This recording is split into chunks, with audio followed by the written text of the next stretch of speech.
Alright, I've already completed one of these. It's basically the intro quest. I mean, there's no requirements to it. You just go to Port Sarim. The synopsis of it is you go to Port Sarim, because I guess that's how you travel towards there. It's it's a universal hub, because this is also Havenhythe, the new content that released today. Is supposed to be free to play and members. So it has to be somewhere in a free to play hub, which this is. I'm gonna get off track there for a second, but so it's there. It's available. You go in the Port Sarim Inn, which is the bar that's been there forever, I guess, since the release of this game. Talk to the bartender. He gives you like a dragonfire mead, I think it was called. It had like really hot peppers. You shoot out cartoonish flames. I guess you get really drunk and pass out from the pain as well from the dragonfire flames. They bring you upstairs. You go back down. There's a shady guy. In fact, he's right there. Shady Sullivan is trying to charter a passage to this new continent for for his reasons. He wants to sell shit at an overpriced fare to the locals and crap, and he wants a new merchanting route. And so you get him to agree. You come here, you talk to the lead dude in charge, Adam. They describe the whole island as a democracy. Geographically, it makes sense that they're located right here, both by the river. So I'm guessing that's a freshwater river, because then it goes out to sea, which is a freshwater sea. Well, no. So if you can cage, no, those are crawfish. Crawfish are okay. Yeah. So that is freshwater, and then dumps into the salty sea, and then I don't know how freshwater gets back to them, but somehow this river supplies freshwater. Geographically, that makes sense that they're all posted by fresh drinking water, available to fertile farming lands, and that they also have a fishing hub. But I guess just for the visual sake, it makes no sense that this is literally the town. This is it. There's a couple of characters spread out this vast fucking island, and that's it. And it feels like, it feels like Zaya. That whole entire continent where they made this big ass continent on old school RuneScape. You were supposed to have mounts to travel around, and they didn't do that content, so it was just a big old empty continent. That's how it feels so far. I guess there's shit here and there for newcomers. I have everything's level 90 and above for me. So the only thing that I'm going to be trying out really, I want to. Bork is not related to this. Oh Jesus, dude! Bork was around 2008, 2009 area. But Bork, which is Big Orc, they just call him Bork. Sirach Magus, it plays a big contention in evil wizardry. He's part of the Dagon High, which is like a Zamorakian magic cult. He plays on a bunch of quests. Eventually, when you go through one of the quests, you end up locking him in Falador. That's where he'll reside. Back in the day, when the wilderness used to actually be a point of contention and something that you had to actively plan out, and it was a risk versus reward situation, like it had been for all of time. One of the good parts of the quest was that if you didn't want a PvP, there's a statue outside of East Lumbridge. It's south of Fort Forinthry now. There's a statue that cracks open, and you can go through those tunnels, and you can get access to the Chaos tunnels without having to go through the wilderness. because it used to be you'd have to go through the wilderness, and like the earliest point was like level 14 or something like that, and you could go through one of the big rifts, or you'd have to go through the wilderness, and you'd have to go through the rifts to be able to.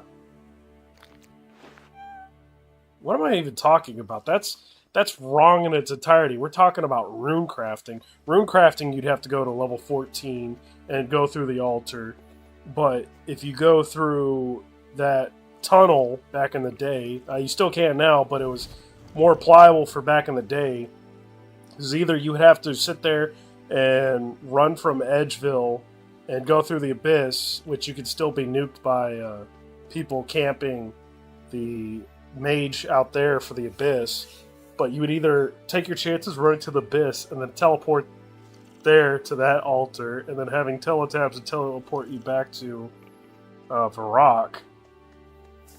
Or, run, once you teleport there, then you'd have to run out and go back to back through the wilderness, and now you're Scold because you went through the abyss. Now it's just then they added an extra option that it takes a little bit more time, but you're safe from PvPers. Because back in the day, there was no opt-out, which I still find that stupid. I mean, I'm not even going to say it makes sense, because the wilderness is the wilderness. For lore's sake, it makes no sense, and for the historical sake, it makes no sense allowing there to be opt-in PvP. You opt in by crossing that ditch, or you opt in by taking the Ardome lever, the Edgeville lever. I think they finally removed that, but there used to be the Entrana dungeon lever. That had been around since Classic 2. When you end that quest, there was no way to back out of the tunnels. You'd either have to teleport out, or you'd have to take that lever and go into the wilderness. But they removed that, so that's not an option anymore. I don't even know why I was on that topic, other than Big Orc. Those same tunnels that you could use to surpass the lethality of the wilderness and go straight to the Chaos Tunnels. That statue also allowed you to go into the Chaos Tunnels. That's where I mixed up. That statue also allowed you to enter the Chaos Tunnels without having to go through the wilderness, because before, if you wanted to go through the Chaos Tunnels, you had to go through the wilderness, and the Chaos Tunnels are really only there for certain, like, low to mid-level Slayer monsters. And I guess high level, because they have gargoyles there, but, I mean, gargoyles aren't a thing of contention anymore. I don't know why they're still level... oh god. What are they? They're high. They're like 70s or higher. I think they're 80s. I didn't even know you had to have a Slayer level to kill dragons, but I don't think you have to what are they, Elder? You have regular rune dragons and then like fucked up versions of rune dragons.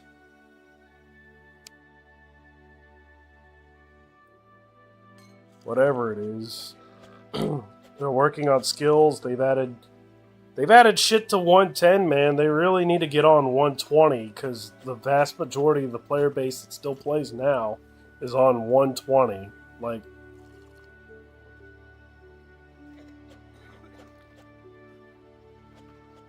these, I don't know. It seems weird. These Slayer levels are weird.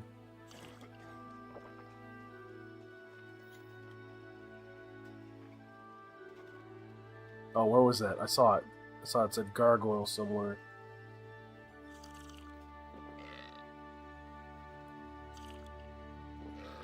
None of this shit really matters. 75. Okay. I guess 75 for gargoyle isn't too horrendous. Dark Beast needs to be knocked down. dark. I mean, and there's where we're gonna go through and we're gonna see the content throughout Havenhythe here, and you're still gonna get aspects of where there's core problems at these skills, and they're just slapping shit on top of it to try and correct a core problem when the core problem needs to be corrected, and these smaller shits that are being slapped on top of it, they're not. It's not going to fix itself. They add it. See? Slayer is still a jumbled mess, but at least they sort of bridged the gap and added shit to 120. Prayers, I don't... Prayers are going to be a hard one, because you have... I don't even know how you balance that out, because ideally, you would want your normal prayers to be a very niche set for an area, and then curses they've geared towards combat, but they also have added skilling curses as well. Yeah, they've added like skilling curses, so I don't know. Really, I honestly... But then lore-wise, they're connected. Both Saren and Zeros, they're like brother and sister, so they're connected. So I don't know how you separate that, because Prayer's going to need a 122, and they really need to look at... the normal prayer book, because they've added something recently, I'm guessing with the recent Masculate quest. They've added what is basically turmoil, anguish, torment, and sorrow mixed into one singular prayer. And then they've added the lower version, which I guess is just the leech. All the leech curses they've added into one prayer. But besides those new prayers that they've added, prior to that, no other prayer had been added since 2010. I remember it was a Falador quest for the White Knights. And you had Piety and a couple of others. I don't... Vigor? Piety, Vigor. I mean, you know what I'm talking about. They're level 70. You literally have to do a mini quest at the end of the quest and go through waves of knights and survive, and you get these level 70, and you have to have level 70 prayers. You have to have 65 attack, strength, defense, and hit points. I don't know if there's a range requirement. I don't really remember, but you have to have 70 prayer, and it was pretty hard waves at the time. I mean, doable with all the shit that they had out then. I did it with fucking rune armor, so it was doable back then, because I did the majority of these quests like pre-EOC, and then just here a while back I've been on my quest grind, and I've almost got them all done, because I've always wanted a quest cape and never got it. Closest I got to was Void I had 3 quests left. I had Nomad's Requiem. I think that was the first one. It was the first Nomad's quest. It was Nomad's Requiem. It was Void Stairs Back. Oh, what was the third one? What's the third one? So I remember a Wild Gothic Sleep. I thought that was going to be the hardest one. It was the biggest quest. Got you tormented demons, and I got it. I got through it, and I got through that one, but I had 3 of them. And it was Nomad's Requiem, a Void Stairs Back. Fuck, it was a third one. It doesn't really matter. It was the hardest quest at the time, and I just couldn't get through them. And eventually, I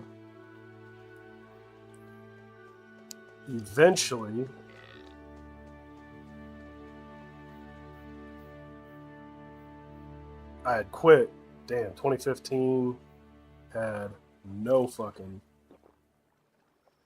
no quests. Yeah, eventually I just I kind of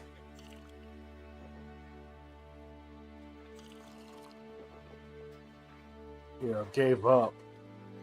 I got hacked and I lost all interest.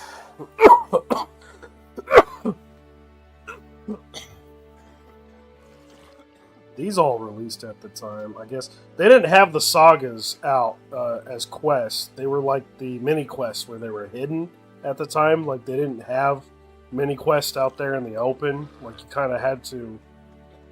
You had to read about them or know about them. The one after Desert Treasure that gives you the shadow, all the ghost stuff. Well, okay, so that's another one. The layer of Tarn Razlor, that didn't used to show up. Like you had to know about that doing the whatever it's called, the General Shadow. That's the one that gives you. That wasn't a mini quest. Like you didn't know what it was. You just know you had to read that quest and know that there was shit and talk to NPCs after the quest to get additional dialogue, to know that there's additional shit to get, to know that you have to go get all these second age Zamorak. Oh yeah. No, not Zamorakian. They were Zerosian. They were all like Zamorak spies, and they got found out by. No, they were Zamorakian. I'm sorry. A bunch of them were Zerosian spies. Or a couple of them were Zerosian spies, and when Zeros found out about his betrayal after Zamorak beat him, then he cursed them to forever roam the earth without being seen. And there's like 4 or 5 ghosts that roam the wilderness, and there's like another ghost. No, is it 3 ghosts that roam the wilderness? There's like 2 or 3 ghosts that roam the wilderness, and then there's a ghost that roams near the Waterfall Quest entrance area, right by the house at the base of the waterfall. And then there's another ghost that roams outside of Falador.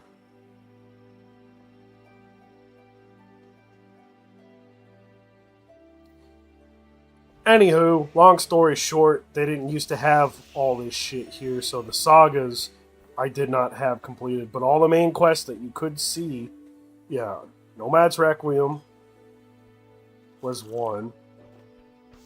A Void Dance was the other one. The Void Stares Back was another one. Right at the time, there was 3 quests that I did not have.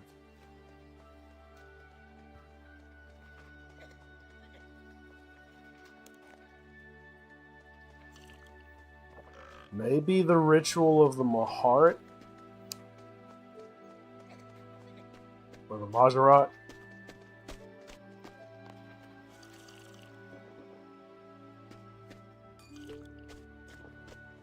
So I had that one done.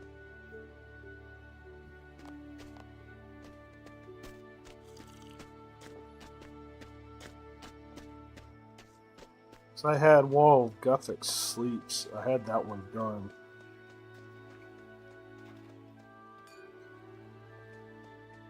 And I made sure to have that one done because it was like, at the time, prayers worked a lot different. Rather than them just blocking 70% of the damage, these had a percentage chance to block, to just negate incoming damage. It just rolled like whether it negated or not, rather than just outright blocking 50% of the damage. And while curses would have the possibility of negating damage, any damage that did come through would also be recoiled back, and it wasn't negligible.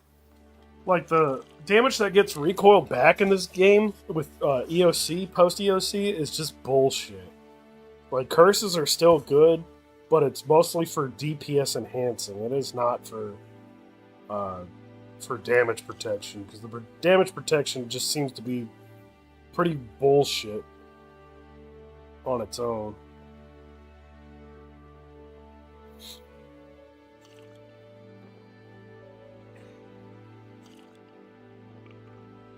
That's what I'm going with, the Ritual in the Heart and Majra. So I had while Gothic Sleeps. I remember I got that one done. So I became a member right around 2008, and it's like I didn't have... They had hefty requirements. It sucked getting... I mean, it's still the same for the most part nowadays. But back then, even, doing herb lore runs, I don't know, farming runs, that was the daily that's still there. You had to plan your farming runs, and I did not like that about farming. I didn't like that I had to plan content, and I didn't like how low the return rates were. I just, I'm just now able to get spirit trees, which... Spirit trees were...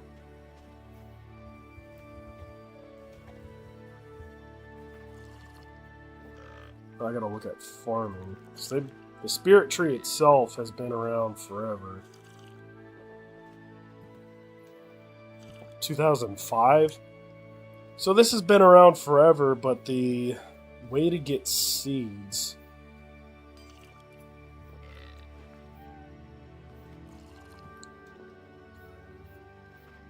I want to see the way to get seeds.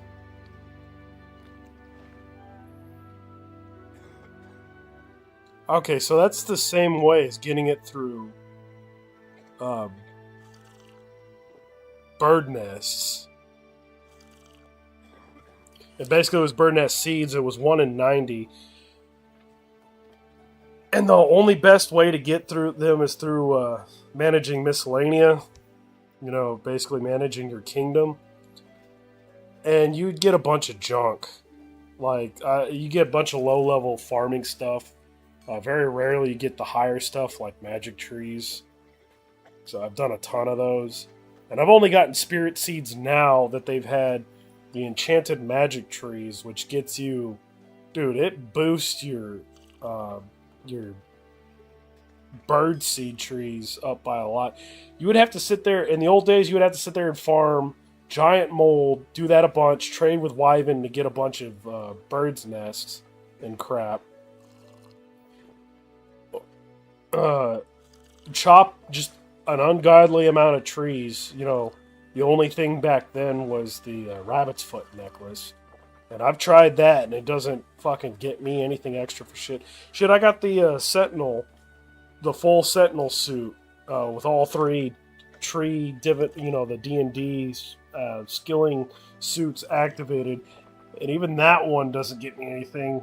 I've never tried the tree shaking scrimshaws because I haven't unlocked that, so I don't know how good those are, but that's supposed to be a 400% increase.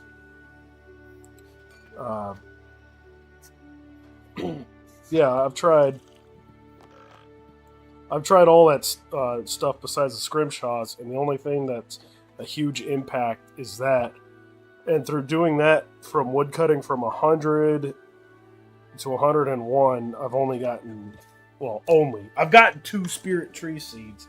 So my whole entire time in RuneScape, of being a member from 2008 until now, almost 20 fucking years... 18 years. It's been 18 goddamn years since change.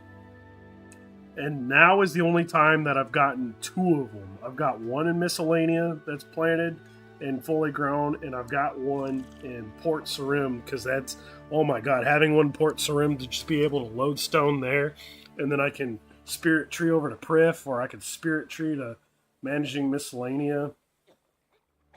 To actually, you can go to your fort, because I have the Fort 4 and 3 at level 3 all the way. You can go there and manage it, but rather than buying favor. If you actually want to manage and get favor manually, you have to travel there. I guess I know the skill, contact NPC spell would be the way to go. I don't know.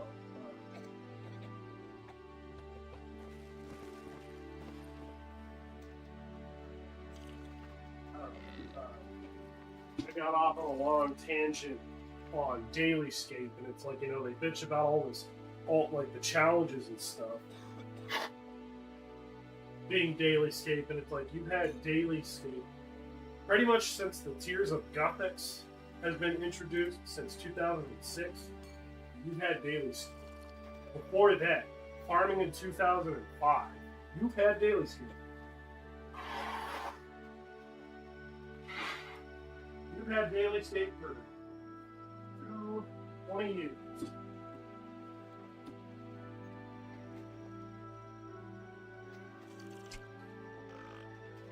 It's just that you've had more egregious stuff in the more recent years. And I don't know when they added in challenges, because I quit before EOC, and I came back for a short while to do divination in 2017. I came back for a very short while.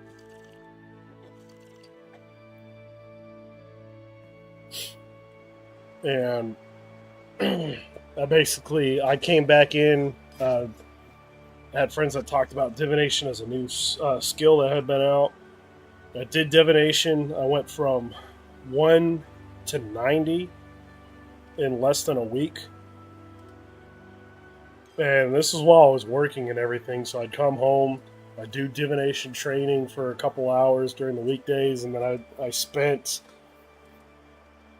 out of the 48 hours of the weekend, I spent a lot. I spent like 30 hours, 30 to 36 hours out of that weekend just grinding that skill.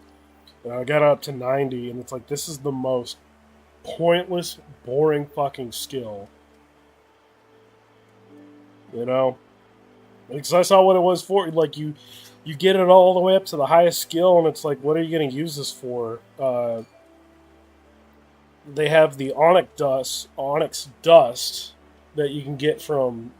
You only really grab that shit in large quantities from the highest level PVM bosses at the time, and they straight up drop like onyx gems themselves. They'll drop like anywhere from like 1 to 6. So it's like, why would I go after the onyx shards when they actually drop the onyx themselves?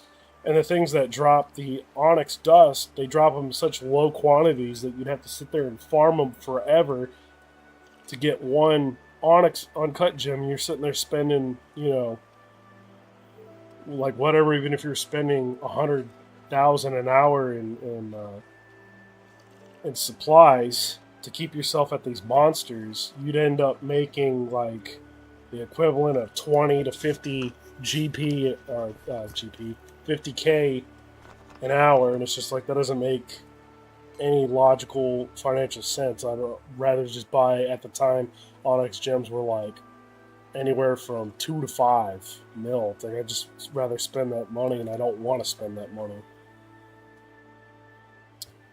I'm supposed to talk to these guys.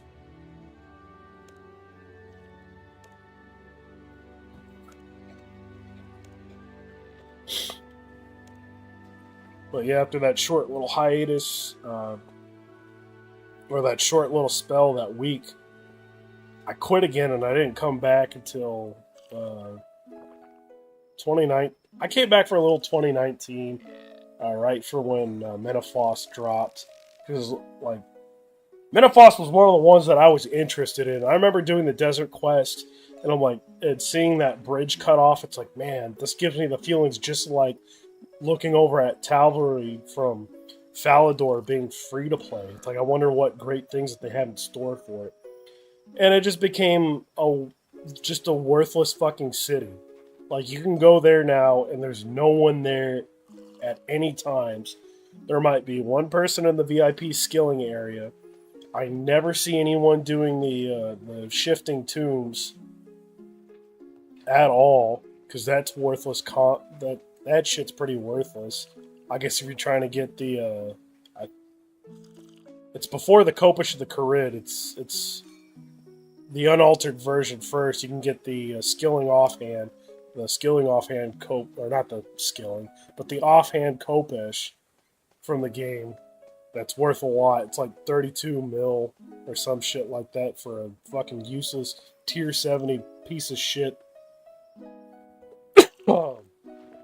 And then Slayer monsters get you the other offhand Copish, and then you can use something. It's from the Magister or one of them that gets you the. I'm not even going to look that up because I'm just going to sit here going off on a million tangents. But you can make the Copish of the Tumekin and the Copish of the Masculate, and I guess they're decent when you're doing desert assignments. But what are you going to do desert assignments besides Camel Warriors? And they got the corrupted creatures. I see people there time to time.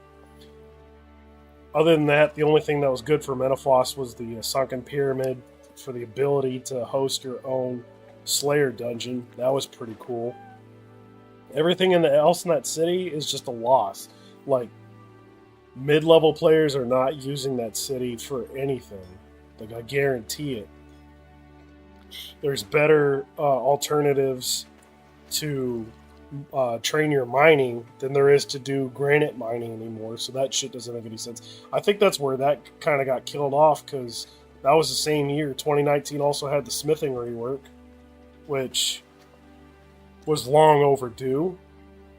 For the most part, I do agree with the smithing rework. There's some aspects I don't like about it, but for the most part, the overhaul was long needed, and I think the different tiers are very decent.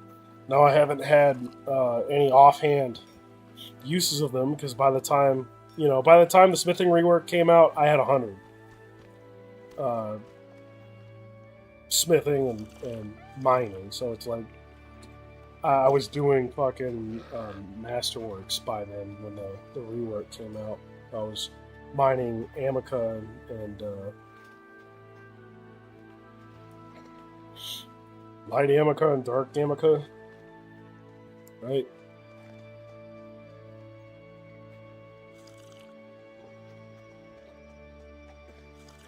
Yeah. I was doing those.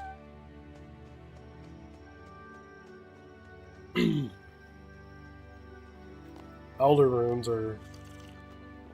I don't really see anyone with Elder rune, you know? Pretty much for mining and woodcutting, like, you don't need that stuff for the upgraded tier 100 hatchets. We're going to get this back to completion. No, I don't want that. Progress.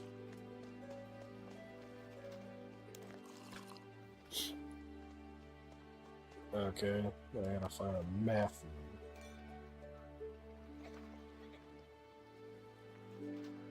Yeah, is there a Matthew here?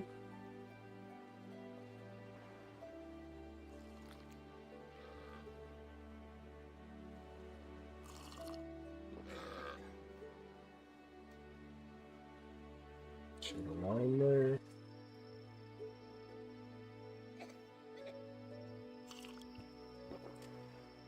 There's Miriam. Where is the Matthew?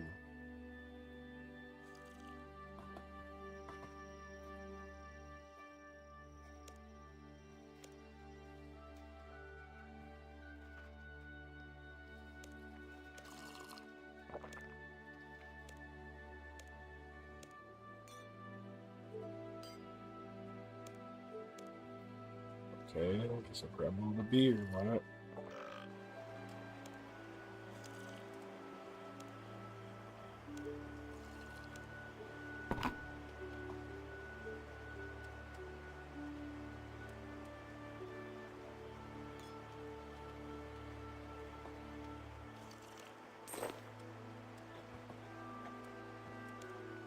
Let's get one of each just in case.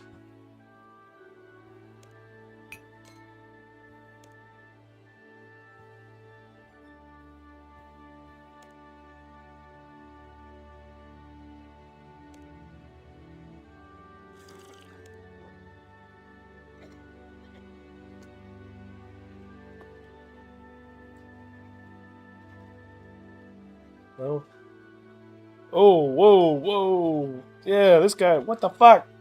They said they were all outside.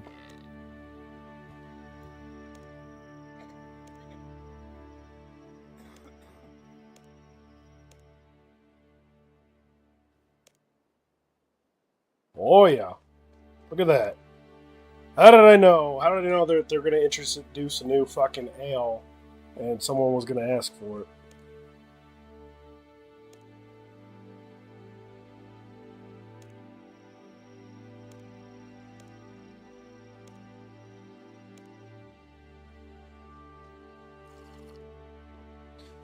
I don't know if I ever finished that thought about Bork. I was waiting for... They're doing the cleanup of visual stuff and the cleanup of Dailyscape, and Bork was one of them. They had introduced all the way back in 2008 with one of those quests that introduced Magic Surak or Surgis or whatever his name is. And he was it was a decent way of getting Slayer. You get it every week. You just get some Slayer points. Like I don't know why they didn't do anything with the Skeletal Horror, because the Skeletal Horror was released around the same time. I think 2009, 2010, in that area, with the Odd Man quest. And I mean the Skeletal Horror does the same thing, except that its daily gives you either an elite scroll or a master scroll if it lands, if it rolls. It's a pretty high roll. But it would give you, I think, Prayer and Slayer. And Borg just gives you 75,000 Slayer. And it also gives you Charms. I think it gave you 10 of each. And from reading the wiki, I think it now only gives you green and red, which is fucking irritating because I was waiting for that shit. They released a hunter thing a long time ago, I think 2011, 2012, around in that area, maybe longer. And you charm, I think it's a Yatri stick. It's like gnome hunting. It's right outside the gnome stronghold, north of the World Gate. If you've done any of the Gothics quests or any of the God quests, you'll know what the World Gate is, but it's Arandar Pass. It's just east of Prifddinas and the Tirwanen Woods and all that shit.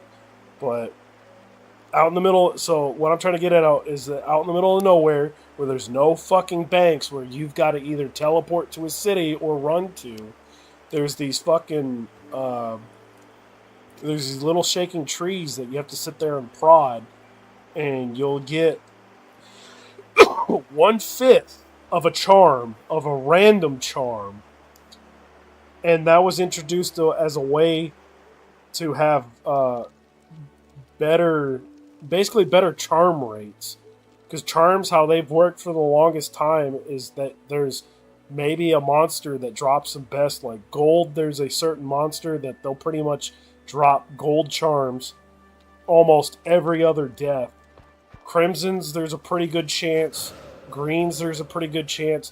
Blues, from what I found on the wiki, it's still like a hit and miss whether you're gonna get blue charms. Blue charms, the ones that I wanted to do a certain pouch that would get you just, it does everything. The Titans, the high level fucking Slayer monsters, and I'll talk to this guy. Why not? And the ones that give you like the most amount of experience points were really hard to find, and that's why I hated training summoning, was specifically for the charms. Some of them it was for the tertiary ingredients. They were really pain in the ass to find too. Like, you know, buying all the charms and just money sinking the spirit shards were really annoying. But the charms just fucking suck. So they made these. I forgot what they are, but they're like shaking shrubs out there in that aforementioned place by the World Guardian Gate, just south of the Gnome Stronghold and east of Arandar Pass and all of that. They made that, and that was a bigger pain in the ass because not only is it randomized, but you have to collect 5 pieces of it to make one charm, and you only get 1 shard of the random 4 that you can get, and it's like, this is fucking stupid. I guess I could have done the obsidian charms, but I don't know. These obsidian monsters were really annoying to fight, so I never really bothered doing that much. So I never really bothered putting much into summoning. You know, anytime a DXP would come in, I would burn all the shards that I had, and then towards the end, it was any keys that I got access to doing the Christmas events, the holiday events, mainly, or getting monthly or daily drops from Premiere. I don't even remember what that guy said. He was talking about some bullshit. But all that to say, I want to see if it's true about Bork that he only drops red and green, because that's going to be a little annoying. Thankfully, they have moths up there that you can catch that are specific to each type. They have all 4 of crimson, green, gold, and blue, and you can catch those moths, and you'll get whole charms. The only thing is, you get penalized for barehanded catching. You get penalized both drop rates and XP rates, so it seems like you need a butterfly net, and you might have to have a butterfly jar. I don't care, man. Like, I don't really care for the jars. I don't want to keep them, man. That's why I like barehanded. That's why I like barehanded catching. Like the charming moths, you get more XP for catching them barehanded than you would in a jar, but you get them at a much slower rate. I don't understand why you get penalized. You get more agility XP for catching them barehanded, but you get less hunter XP, and it's like, why is it flip-flop in that case? And I want to see if rates are better, because it seems like Havenhythe is specifically tailored towards hunting and summoning, which is nice. Summoning just needs a complete rework. That's one of the things I was talking about, that this you'll see aspects where they're just piling shit on top of it and not fixing the base aspect of it. They've got some sort of training crap, which is basically, it's like a empowered obelisk that chases around between 3 obelisks, so you have to sit there and train between 3 obelisks, and you have to do what you do in archaeology and what you have to do for mining, where you have to continually, to be efficient, you have to continually click on different nodes. You can't just sit there and AFK it. They did take one of the treasure hunter skilling outfits, and they finally put it to this island. It doesn't really matter to me though, because I got everything but the necklace. I got the rest of the shaman's outfit, so I got to train summoning in this weird ass location. We could show it now, away from any fucking. That's the only thing that's fucking stupid. It's away from all these banks. Like, you know, if you wanted to train in Talverley, banks were pretty close.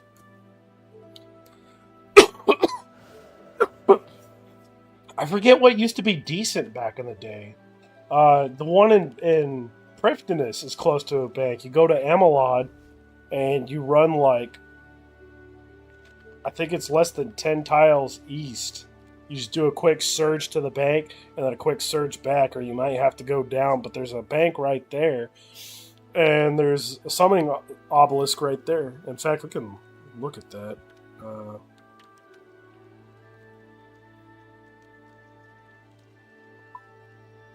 Bad. Right there.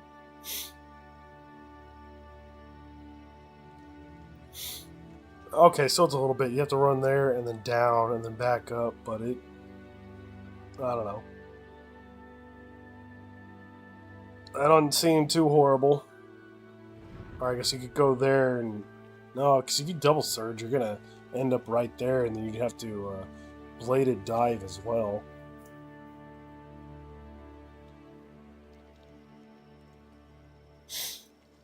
But in any case, that doesn't seem that bad. I don't get why... I don't get why this is all the way out in the middle of bumfucking nowhere, and you gotta run all the way back up to a bank. And it just seems weird that there's just this random fucking bank. They got plenty of problems. Like, they put banks here. Makes sense that they have one in town. I don't get why they got a bank out here bumfuck nowhere where there's no one. There's literally one NPC here. There's 2 NPCs here. I don't know why they put the mines all the way out in bumfuck nowhere when they literally everywhere else has mines right next to a bank. I don't know why they wouldn't put one, like, fucking right there or something. I don't know. But they also have mining out here, I guess, for medium levels. I don't really see... Maybe for Necrites and Phasmatites. I mean, like I said, I didn't really... the only time I mined those were for the Orson achievements, so I could have the full carrying capacity. I think I did. It was either Wilderness or the Desert. I don't remember. So I remember trying them both, and I remember both were kind of in a shitty place. Desert has closer... I mean, the Wilderness has closer banks. They're just... Now, they're all surrounded by monsters. Back then, when the rework was in place, and Wilderness was not opt-in, you had a close bank. You just carry nothing, and you make sure that you belt your pickaxe. I'm sure I did it in the Wilderness, because you could do the Necrite and the Phasmatite. The Necrite was like right there around 40 Wilderness, and you could run over to one of those portable bankers that carry all the team capes for clan wars and crap. That's not in the Wilderness anymore, but the bankers still are for whatever fucking stupid reason. Because those bankers used to travel on their own. They'd have a set travel distance, but they would travel all across the Wilderness. And now you just have them. Now you just have them in certain spots, but they would stick around that one spot, and you go get them, and you go bank. And it was a faster bank than doing it in the desert. Because I remember the desert, you'd have to run at a distance or teleport. But I don't foresee anyone really using that. I've been up there. I don't really see anyone mining up there. Of course, first day this is out, everyone's still trying to do all the quests and stuff.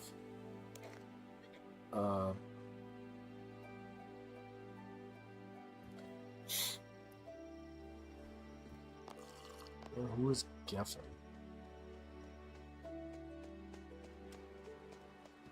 Oh. I'm not even paying attention to any of this. All 4 quests so far are low-level introductory quests to get you into different aspects.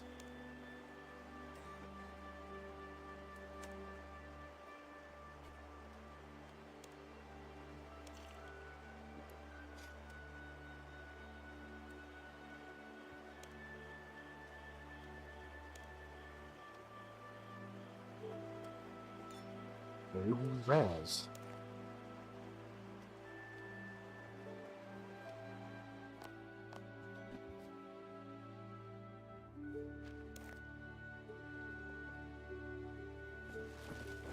Use another grocery. Let's do that real quick. Let's see if this actually points me somewhere, because sometimes it takes a little bit, the little toggle help. I was trying to do it with the notice board.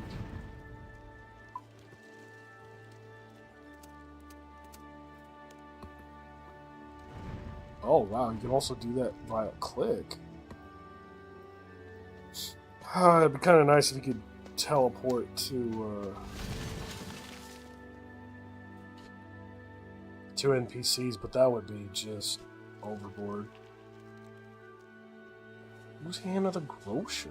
I don't even... Oh, oops.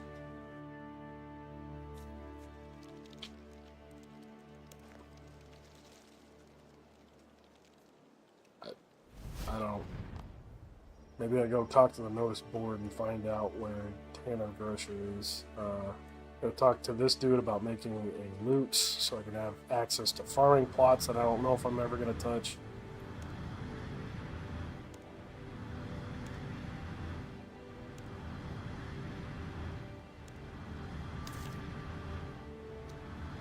Just give me a blueprint.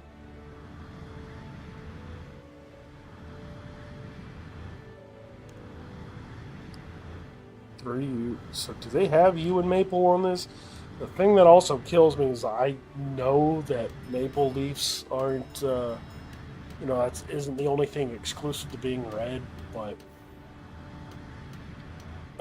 okay, so my only distinction, and that's a...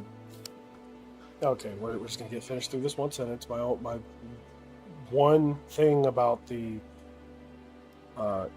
integrity and the visual updates to all this stuff is I'm not a big fan of them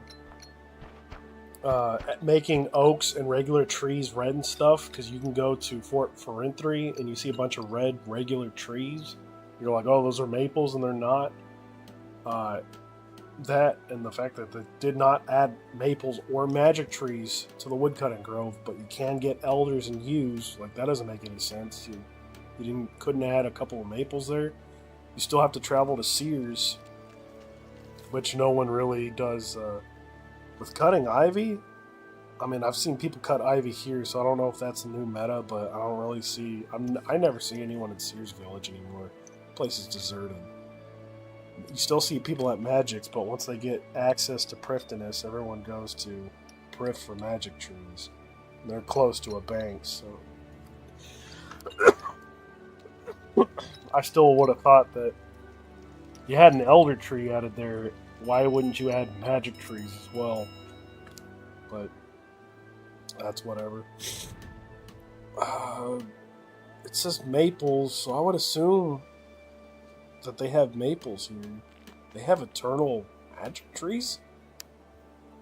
What? Oh, you must plant that.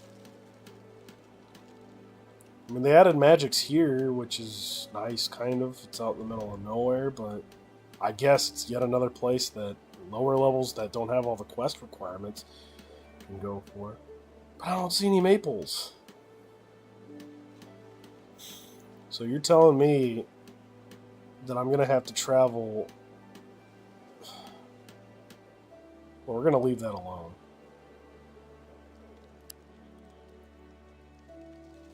And look at that. Looks like a maple tree just from color alone, and it's an oak tree. And I can't really... That doesn't... Okay, no, those are oaks. These are all oaks.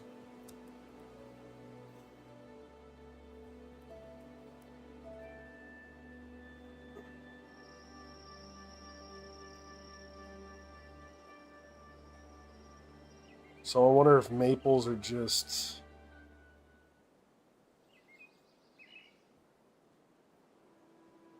I don't know. Let's do a search.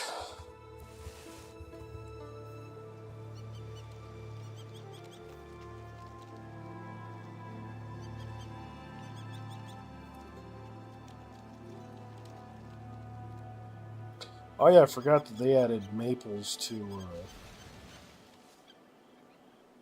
and I guess they made maples a non-member thing. But I forgot that they added a couple to Varrock, because those never used to be there. But no, it looks like they're in the same usual spaces. It's all just right there in close proximity to Sears Village. These maples have only been there, and that's where they've been isolated for time. They only just I don't know when they added them to Gower Farm. I guess 2016.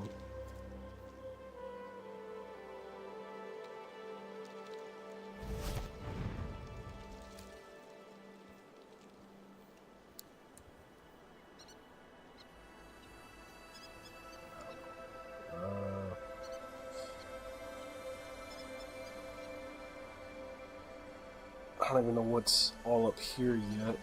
I don't know what's in Hollow Hill. There's that guy.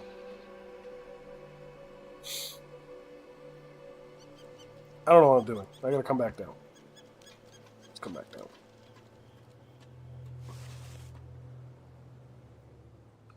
Oh, because I'm trying to contact some northeast in the High Will Forest. Northeast. So, probably right around here, I'd say.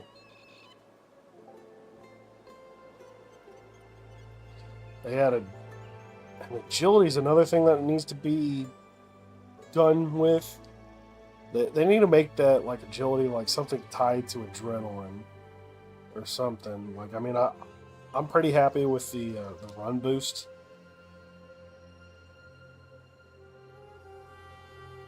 Oh, is this part of hunting? Oh, that's how you piss them off.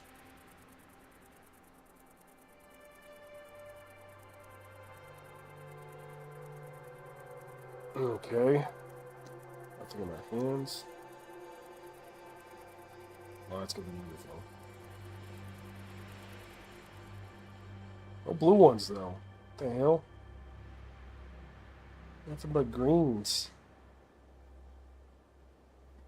Oh, that's gonna be annoying if that's how that works, too, is that you have to wait for a spawned in... I want to do one of these. I'm also not happy with that they've kind of made cave fish outdated. I mean, cave fish were around 2010, 2011, around that time with rocktails. That's where I got my first unedited, no double experience, because they didn't have anything for a double experience at that time. That was my first true untouched pre-EOC 99 was fishing, and then after that, of course, was cooking, because I kept everything. And I did it the hard way. I did nothing but monkfish fishing all the way from like 80 to 91, and then rocktails were a lot slower, but I did rocktails from 91 to 99.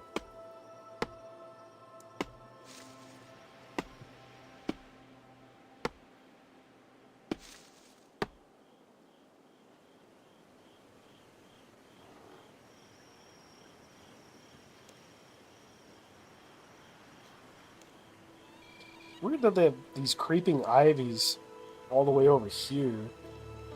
They have some back at the farm, but you can't get behind any of that stuff.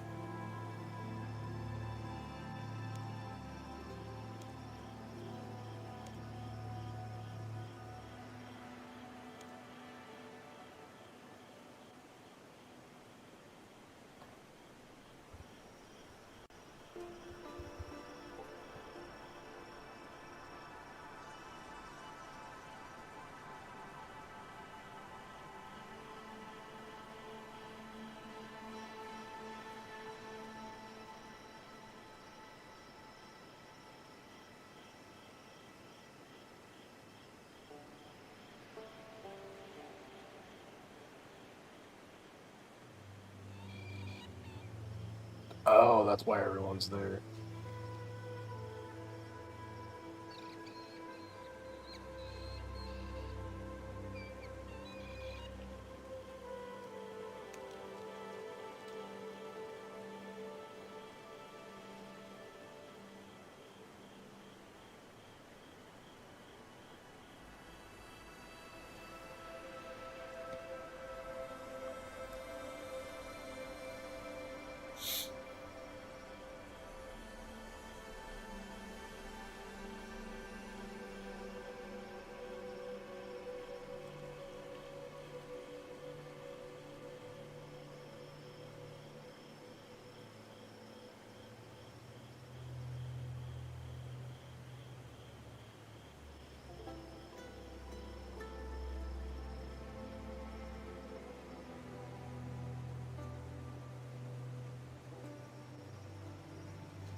What was I supposed to find? I'm not even paying attention.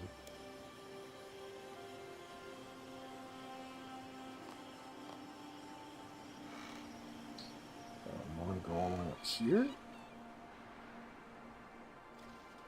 Chop down a tree first.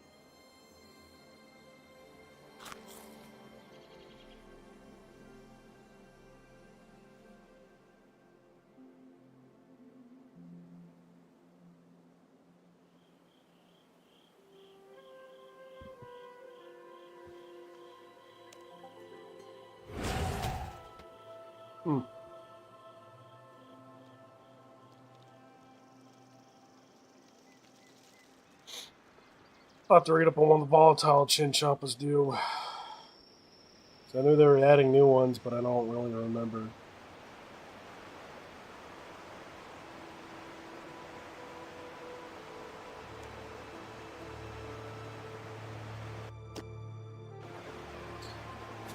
I'm just gonna ruin the build-up for you, because, you know, you all know about the fucking porcupine, but it's real cute that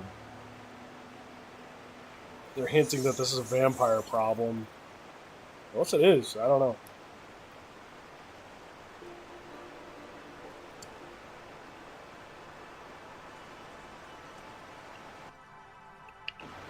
Maybe it is a vampire problem.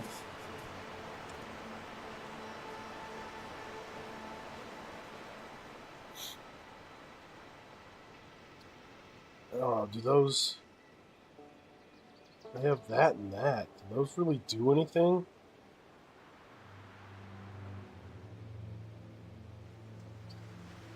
I mean, again, they just really need to fit agility at this point. Like, these shortcuts. I know that's one of the areas that they're looking at, but, like, they really need to sit down and figure that, because shortcuts have, between unlimited node teleportations and just the fact that there's so many forms of transportations that aren't being used, and just the vast abundance of them, like, agility plays no point at all anymore.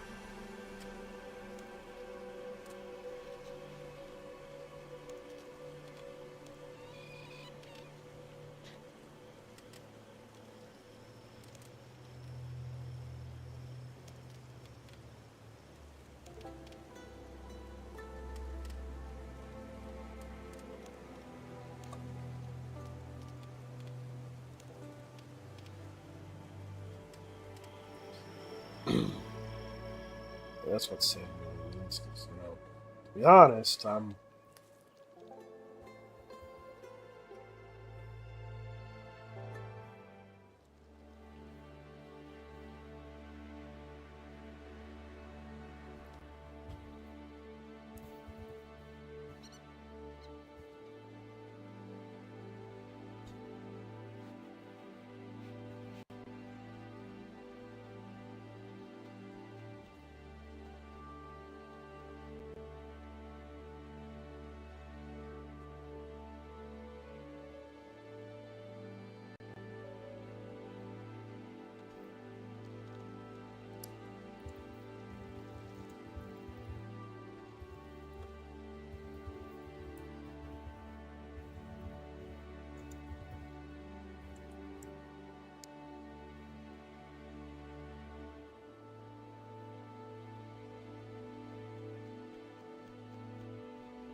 Notice board.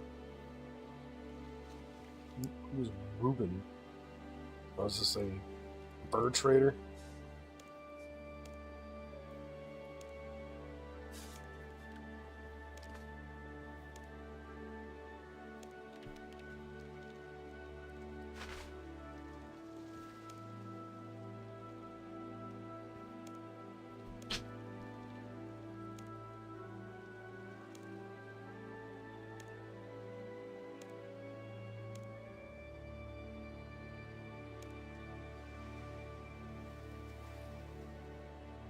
passage into the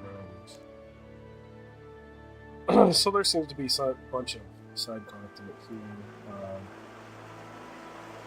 The canoes are kind of interesting. I wish, I don't think they're going to operate like that, but I wish the canoes operated a lot like how the Lumbridge canoe did. Where you could go up and maybe have a system to where you could go back down as well.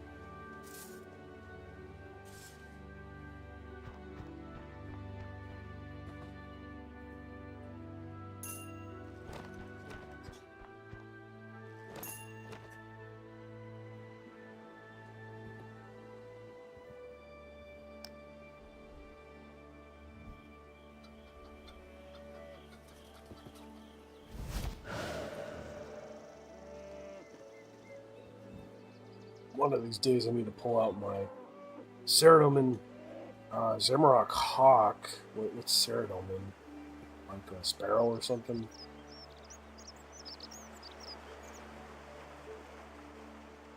I went around the whole entire length of the island. It's crazy. That's crazy.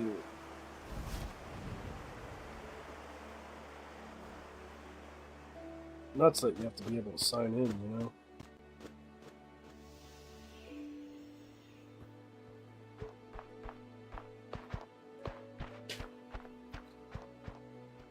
Oh, it's crazy.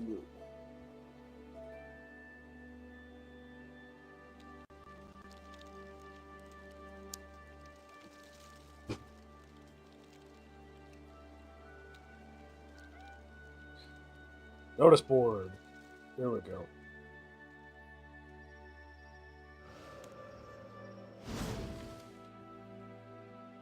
Yeah, who's Hannah the grocer?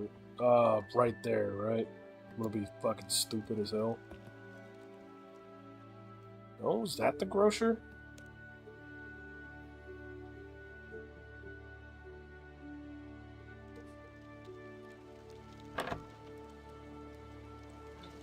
Is she gonna be the grocer? So is there gonna be Hannah?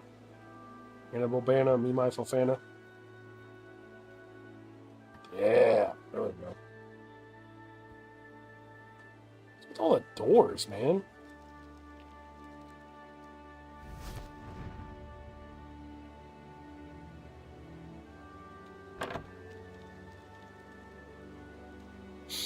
I have a feeling that this whole entire island, minus the hotspots, is going to be dead after a couple of months, too.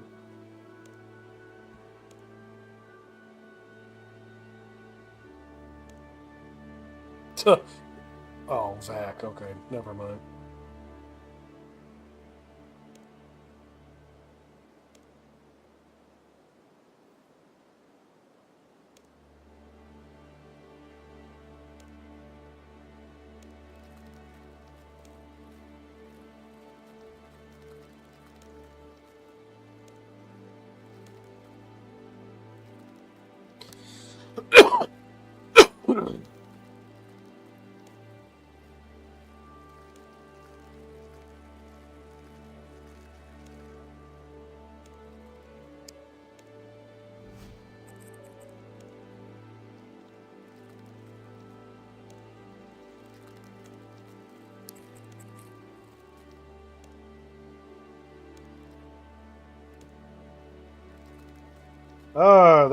They have a reliance of this. I've done too many of these newer quests where you have to sit there and just kill through all these options.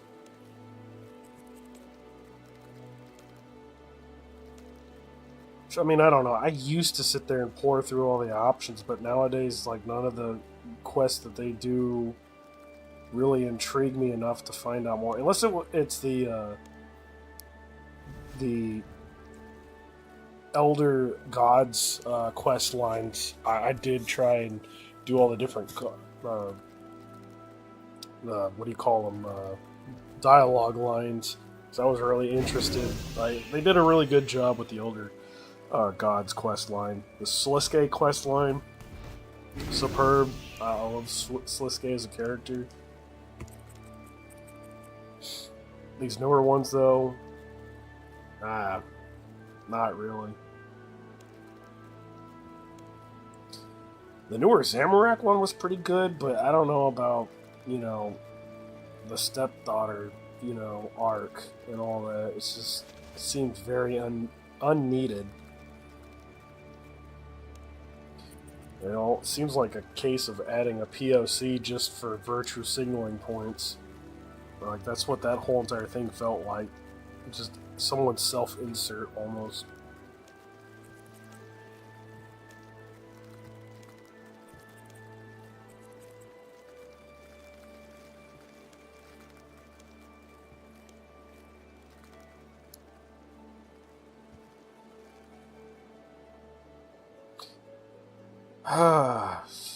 Fetch quest is a little annoying, but this part's unique.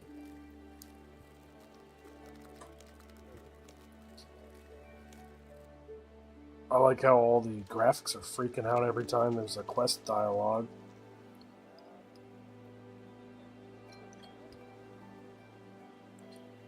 We're gonna go down here.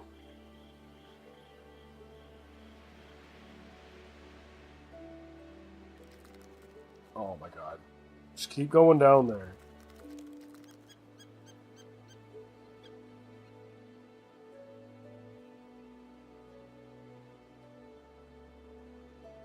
Oh wow. Someone in full dragon. Don't see that.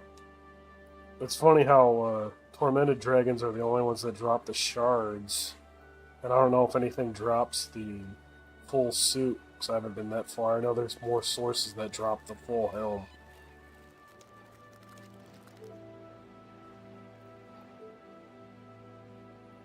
It's funny how content from nearly 20 years ago is still the only way to get some of the most outdated and not even sought after wealth items anymore. The only thing that holds any prestige is the old 2001 and 2002 Halloween drops.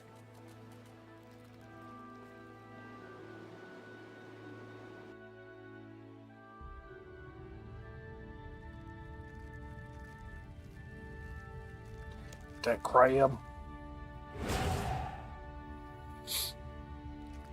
Kind of glad that they didn't go the gem crab route, like old school RuneScape, because there was enough of when you could tell when the staff shift was and the focus interest was shifted, because there for a while everything that was brought into old school RuneScape was an idea that they had from RS3. And somewhere there towards 2017, 2018, it started becoming half and half, where it seemed like they started developing ideas for both. And then now here recently, it seems like RS3 is taking ideas from old school RuneScape. Like 2022, they added in Vorkath with Zormigul, or Zimmerogul, however you say his name. Which was a cool tie-in. I mean, Vorkath had references both in old school and new school in RuneScape 3. And it was cool that they added Zormigul or Zormigul into RS3, because I can't remember if there's any mention of them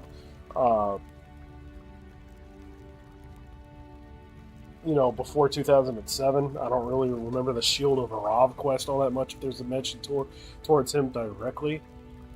But I know since like the Defender of the Curse of Arav and all that, they made Zormigul, and while Guthix sleeps, they made all the I know Khazard gets mentioned, Zormigul gets a mention, Lucian is a big part in that. And I know they added that to old school RuneScape, but I don't know if any mention of him's in there, because Zormigul, at least in RuneScape's history, plays a big part mostly towards Varrock. Lucian is more towards the Stone of Jazz, and while Guthix sleeps, man, they got potential there. I mean, they pretty much, from what I understand, that quest is a 1-for-1 rip, because they were pretty close to getting it done and in development around 2007. They released it in 2008, so Uh, and they released that in old school RuneScape, so that's a pretty big lore point. I mean, I really don't think that they should go the gods returning route, but they could. I mean, that's a pretty big lore point for RuneScape in general.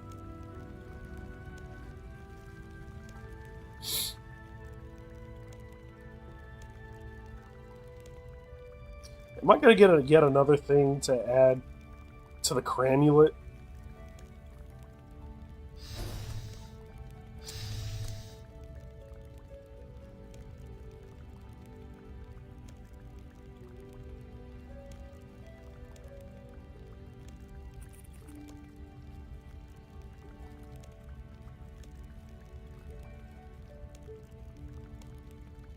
If I can't add this to the cranulet, I'm going to be mad.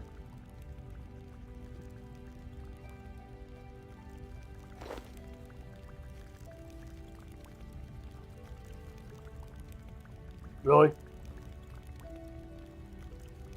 Do I need to take a...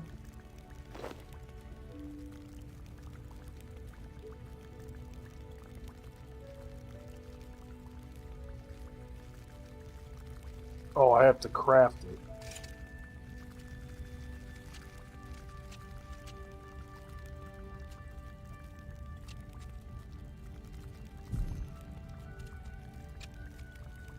I know that's old. Crab shell. Crab claw. What's the crab claw for? I'll have to search up here.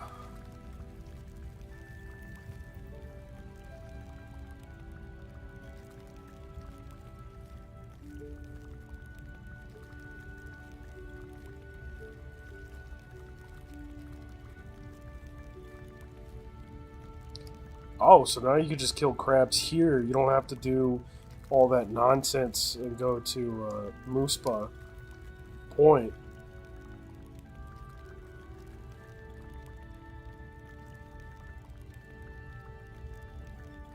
Okay.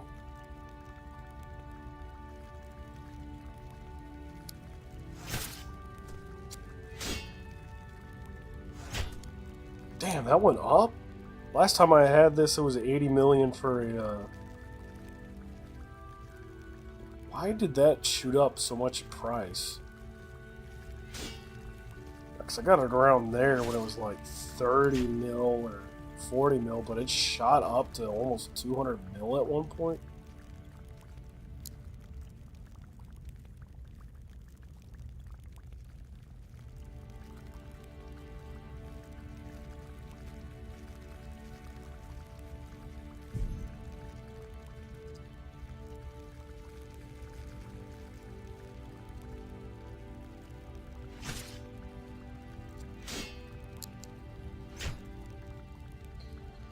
Okay.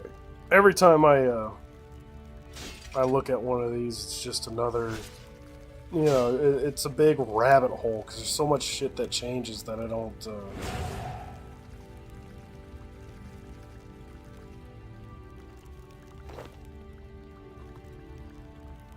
I want to take that crab claw. Get a crab claw. Get a crab claw. Yes.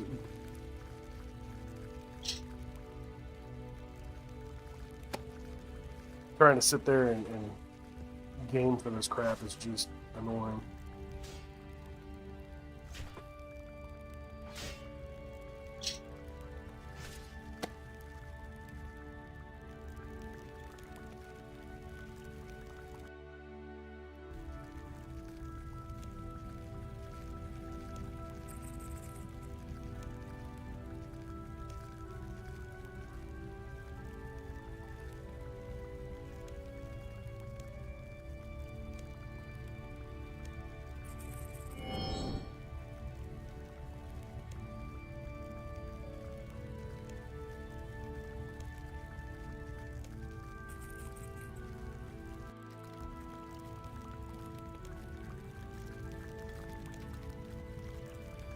Why not?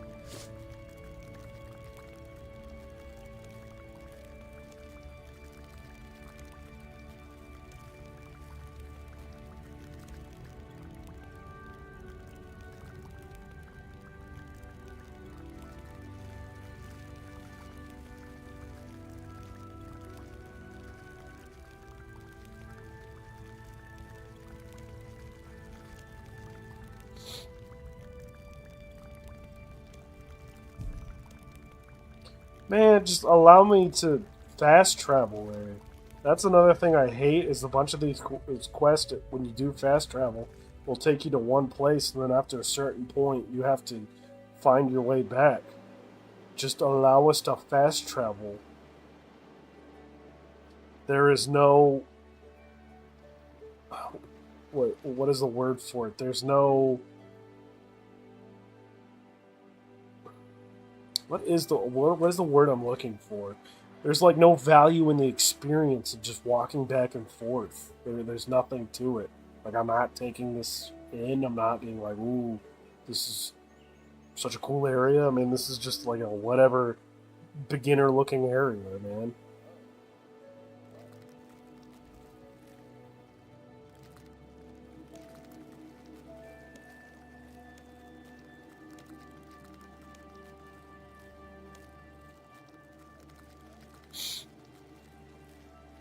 We got Cav and Vac.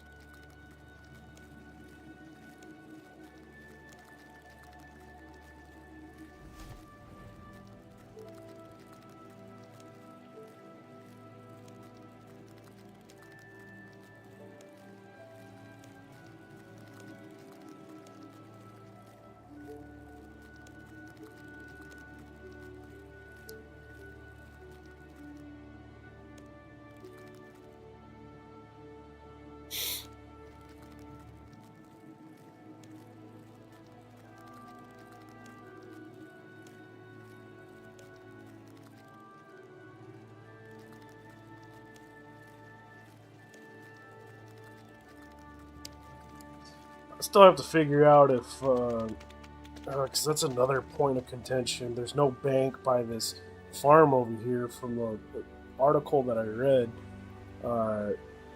you basically make like a fishing farm where you stock, clean, and take care of their tanks, and it rewards you with a higher resource rate than it is with normal fishing. But I don't know if it's any necessarily faster, because Catherby has a closer by bank.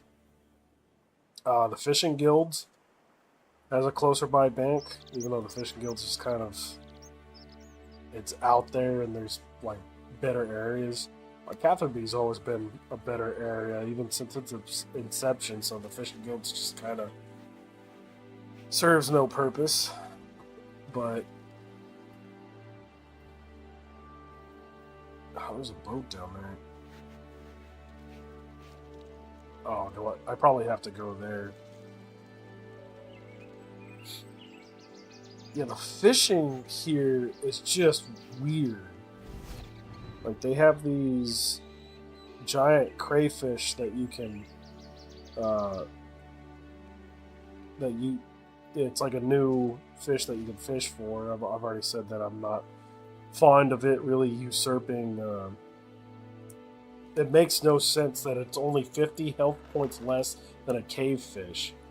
You can get it earlier on in your fishing career, so to say, and it pretty much has better benefits. Like, you don't have to, it's easier to get. There's no extra inventory space that you have to take up for it. There's no living rock cavern monsters that attack you. There's no bait that you need for it. Oh, they put unicorns over here. That's kind of cool. The only really unicorns you find are the black unicorns that are all over Relkala.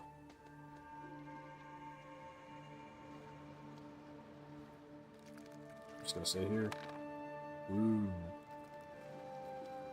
Alright.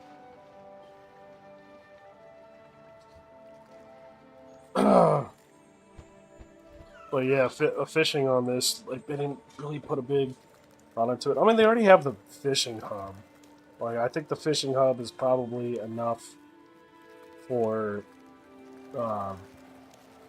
fishing right now. They need to look at experience rates.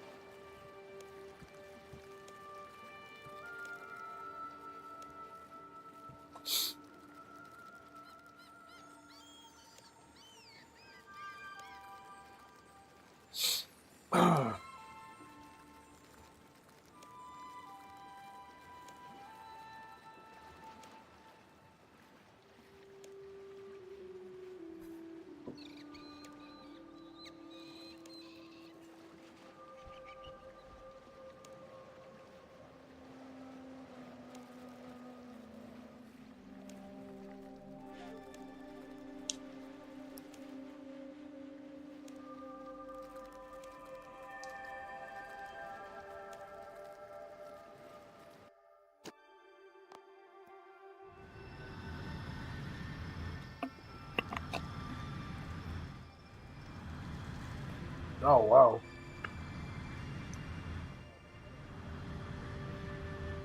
Oh, no, these are random NPCs.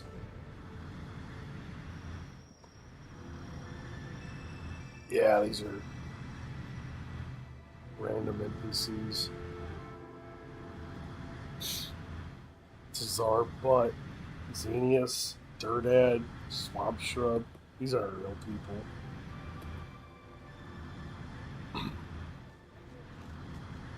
It's kind of cool. Ooh, who's that? Isan? Oh, that'd be cool if Isan played RuneScape. He's the front man for. Oh, god damn.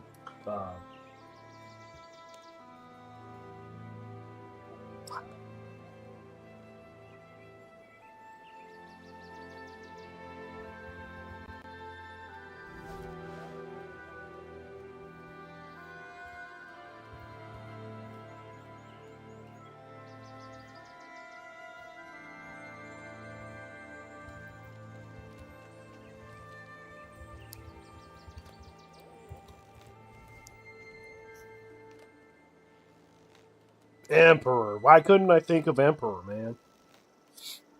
He's the front man for Emperor.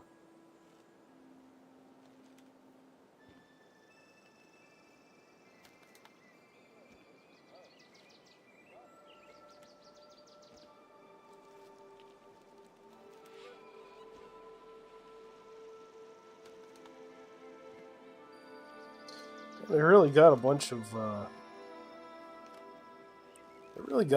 people, and I don't know why they decided to put in the effects. They don't like the effects all that much, but they really did get a bunch of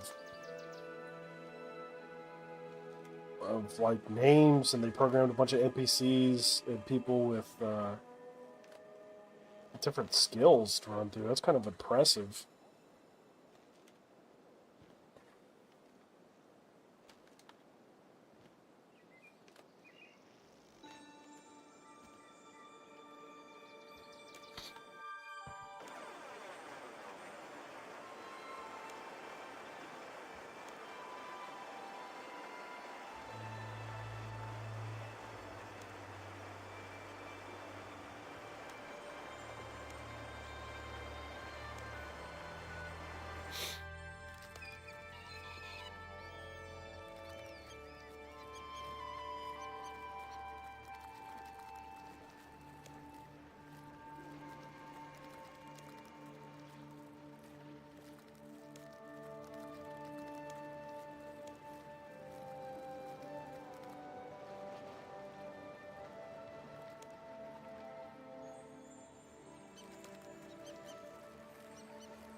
Gosha.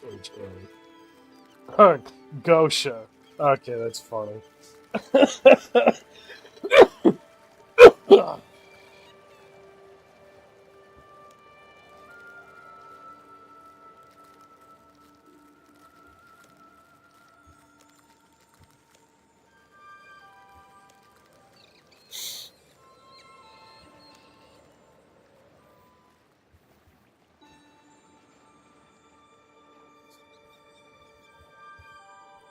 Okay, you got me. You got me. You got me for a couple of seconds.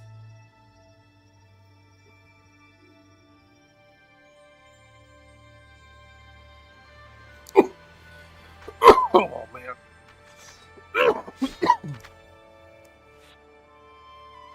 I promise I'll try and focus here and get to the quill and get to the Ivar. So I want to try both of them out. Summoning, I've got charms for. I'm sure I can find the tertiary stuff.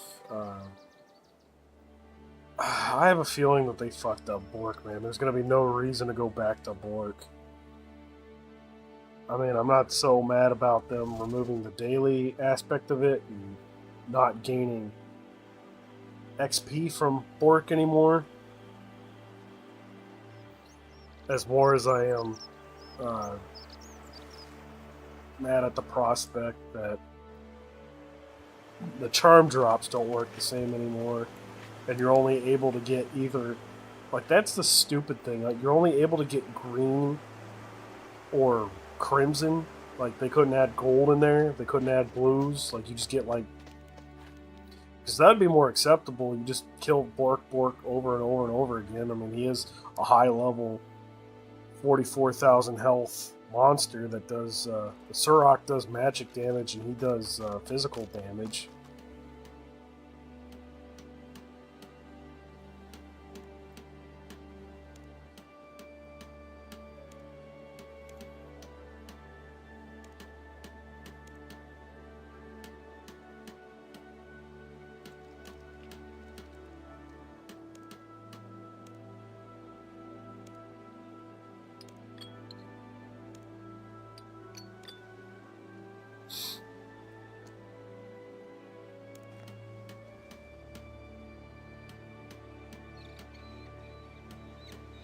Yeah, who's Zeke? Who's Esther, man?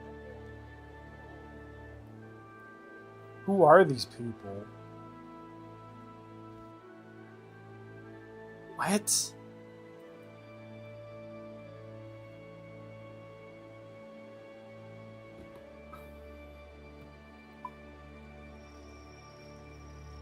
Be nice if the quest guides actually work. I mean, they worked on them for a little bit for like the Talverley and Birthrup introductions, where they had the little dotted arrows pointing you to where you need to go. But other than that, like, I don't. Who's? I'm gonna have to look up these people. I'm sorry. Wait. I don't know who Zeke is. Oh, this is pointing me towards an old character that's been in Al-Kharid since the game came out.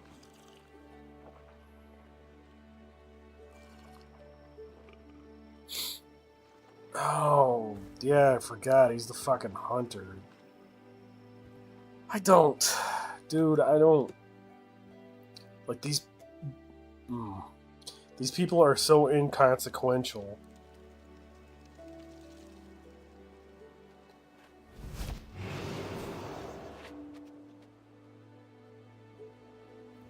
Yeah, I forgot. He's right next to him.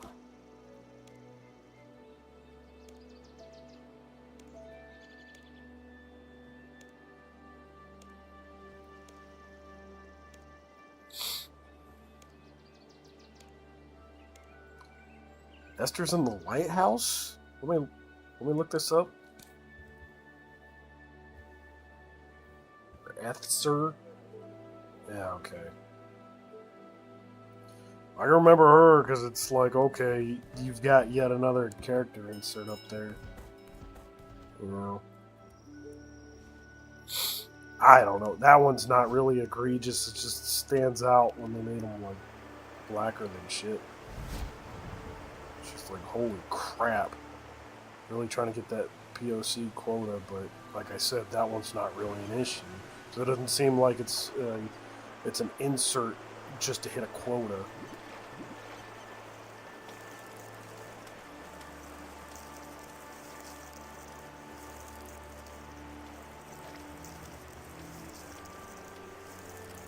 Like, bad choice of having like really dark glasses, because it's really hard to see the face or the outlines or anything on that character.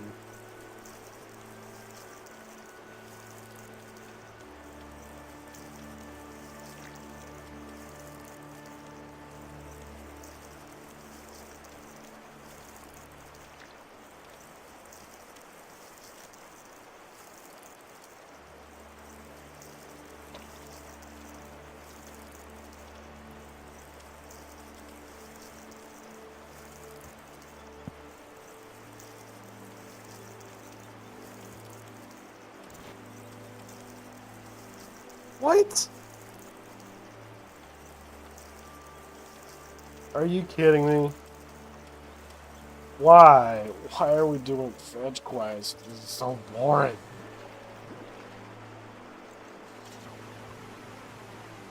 So I'm gonna have to come out here and be like, ooh, here's my planning permission form. Ooh, ooh.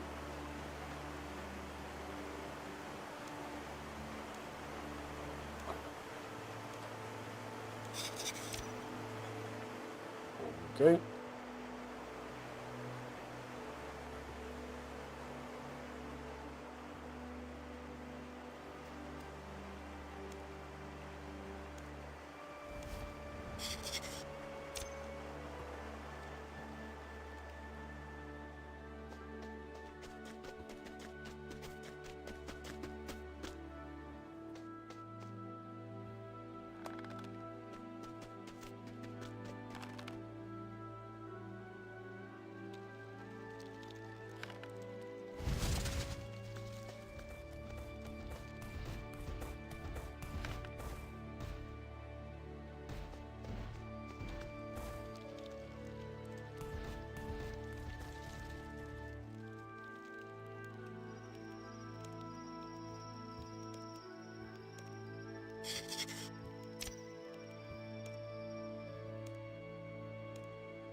Oh, you can just do it over and over again. Hell yeah. Oh, no, you can't. What?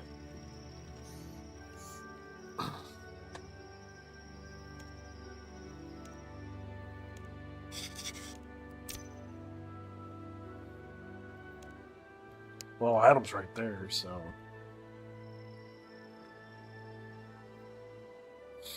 Let's come up here and give it back to Adam. Get this fetch quest over, because, well,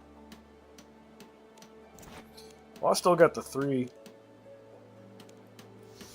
I still got the 3 to do. I still got to go for the Whiz Kid. I still got to go to the Wizard's Tower and find someone to scout the kid to make him another wizard, because I guess they're going to introduce wizardry.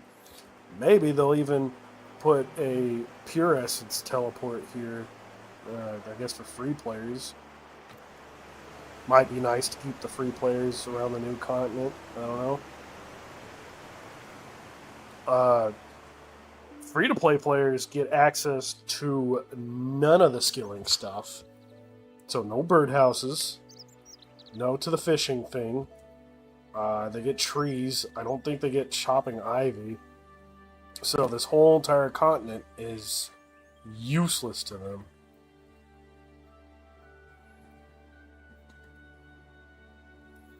I really want to unlock this, because one of these is an eternal tree patch. It might be these. That might be nice rather than having to go to Piscatoris, even though it makes sense for it to be in Piscatoris. Oh, I don't. But Piscatoris has got the Elder Tree. I don't know. I might still go to Piscatoris because I still need the Elder Tree logs. Because I'm still trying to get the campfire for my war camp, and Elder Tree logs. I had almost near 1,000, and I blew them all up doing Tier 3 upgrades. You get attack badges now?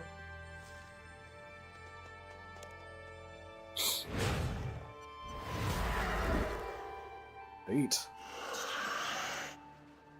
You only drop bones.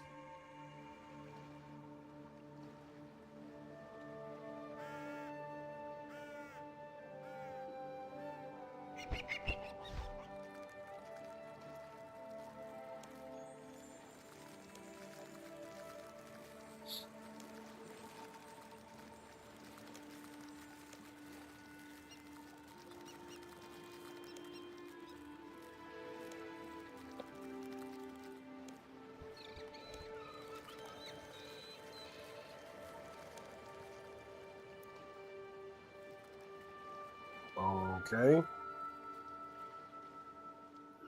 Oh. Okay. It's like, why am I doing this? I don't know why they strewn fishing spots all the way out here in the middle of nowhere. No one's going to be fishing for this crap. I don't know about the crayfish, but the crayfish are kind of out here in the middle of nowhere too. The cavefish have better reach. I don't know. Even that, even the canoe stations feel like a far reach.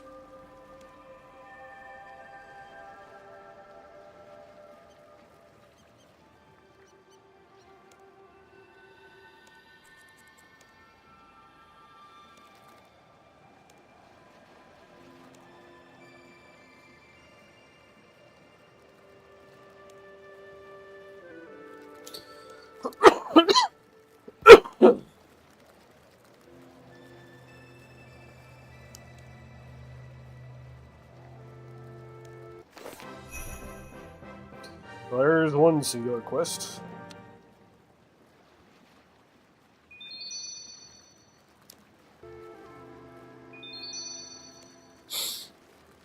What's the other one? Hearts of the Sanguine. Oh, shit. I should have talked to him before I did that. And then we'll fight Ivar for a little bit. We'll fight the... after this, we'll have access to the sanguine, hedgehog, quill fucker, whatever the fuck it's supposed to be. I guess I could look at it. There's Ivar, the Dreadhog. We'll do that. I don't know. So far, this is pretty lackluster. I don't know if there's. I really don't know if there's longevity to this island. I don't know what it does for lower levels. If this is a good training area. I remember Het's, or I remember reading about, because I built it up. That's the last time I played, was the, what was first? Havenhythe or Het's Oasis? So I did Het's Oasis to build it up. This is the suit that I have on now. This is all the cosmetic overrides for Het's Oasis. And the Crocs are what I like the best from it. They're called Gators. But I did that to build it up, and then I never really touched any of that content again, because it's supposed to be mid-level hunting and farming, and it's like I have no use for that. And then whatever, I think Fort Havenhythe was after that, and I came back and built up Fort Havenhythe and did level 3 for everything besides the fletching and the herb lore stations, because those weren't out yet. And then I hopped back off, and then I came back and I had all these new quests that were there, and I'm about done. Still got to do the necromancy quest. I got to do all of the Chingamaderas, all the desert quests, the new ones that I got put out.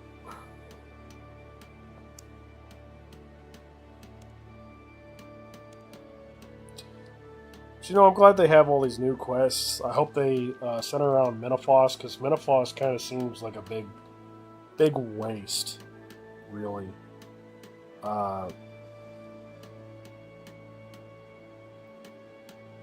I don't know, what could you fix about Menopause? Because it was kind of really cool that the mid-level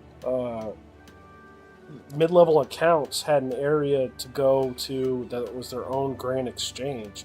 And when it first came out, there were people there that were day trading in Menopause, but I guess either they go to the grand exchange now, or maybe they moved on to Prif. I don't know.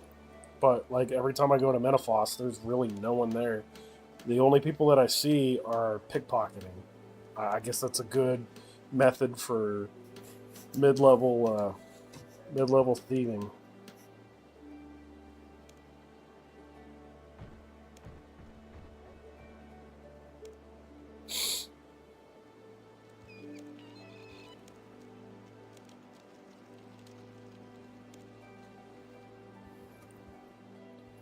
But,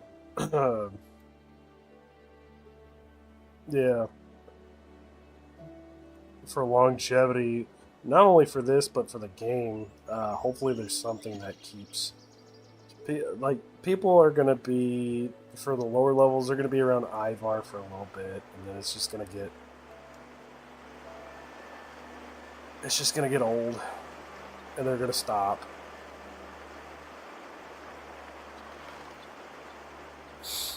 And the Dreadhog, people are gonna be there for a little bit, and they're gonna stop. And for the high levels, I don't really know if the 110 big hunting mini game is gonna do jack shit. It's really weird that they made a low level island have the highest level of hunting content. It's what, big game hunter,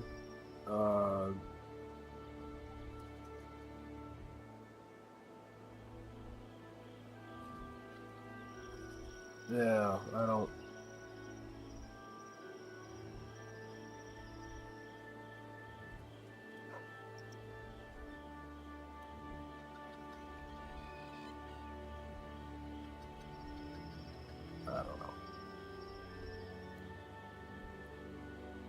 I guess that big game hunting was more Slayer related. I don't think that was hunting related, so I guess they made big game hunter that was hunting related more than it was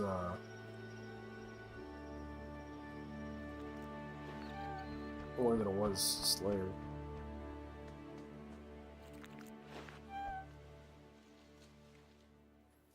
They're not in there anymore.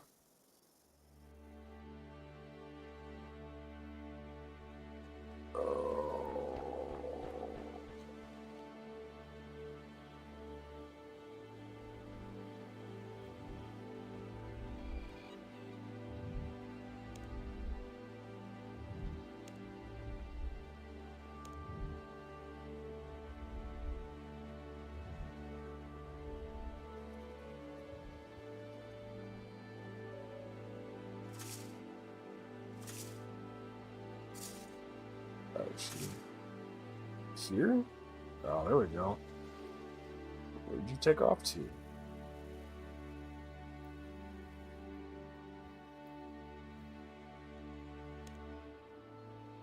What?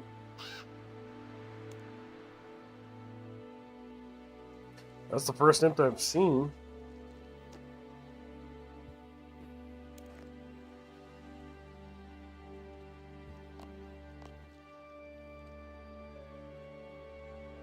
Oh.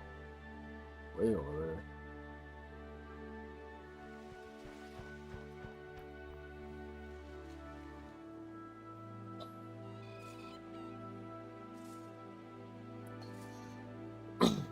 Yeah, I haven't even really tried out these birdhouses. If they're anything like old school RuneScape's birdhouses, which I'm pretty sure that they are.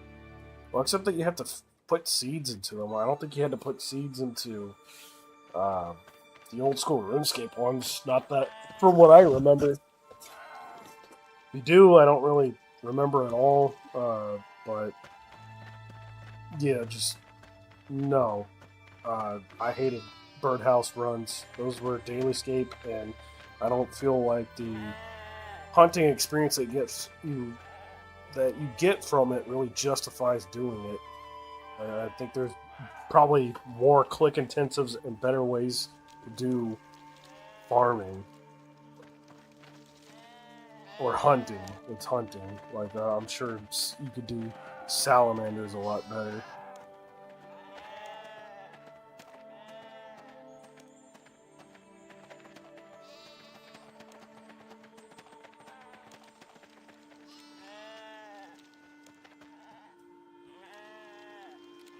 Yeah, look at the big old blood splats.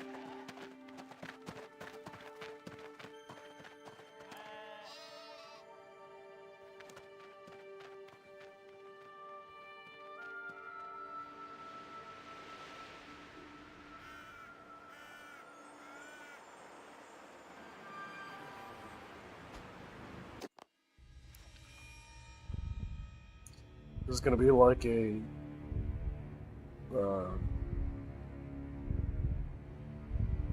yeah, this is going to be like a quest only thing.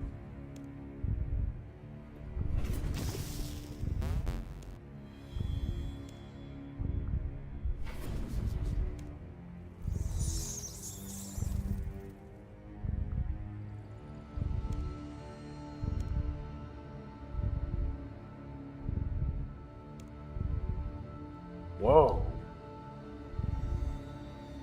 So that's where they're going with the player avatars. Look how detailed that is.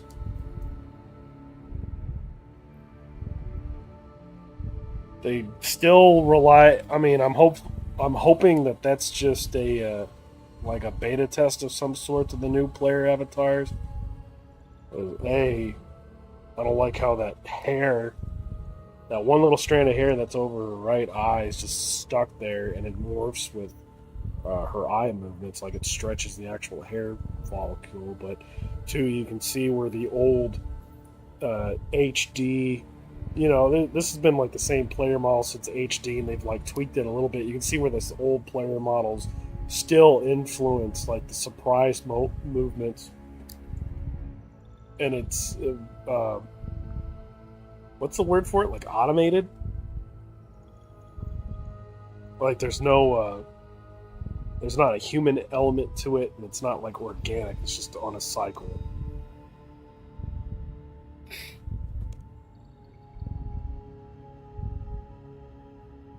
And that laugh is horrible.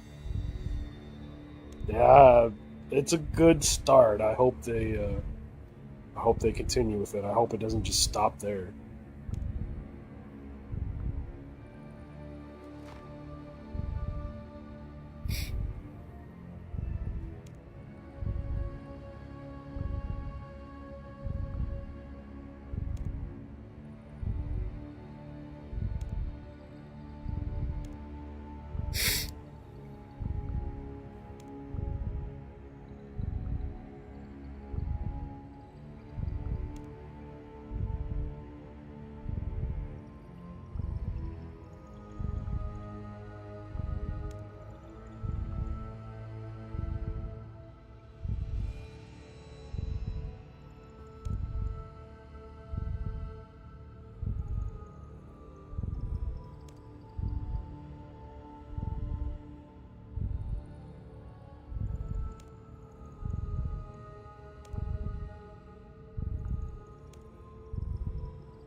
Yet another good vampire. Come on, man. I was hoping. I'm hoping for a vampire quest that continues the lineage and the lines of Mortania, because the last one's the Lord of Vampirism. I think that's the last one.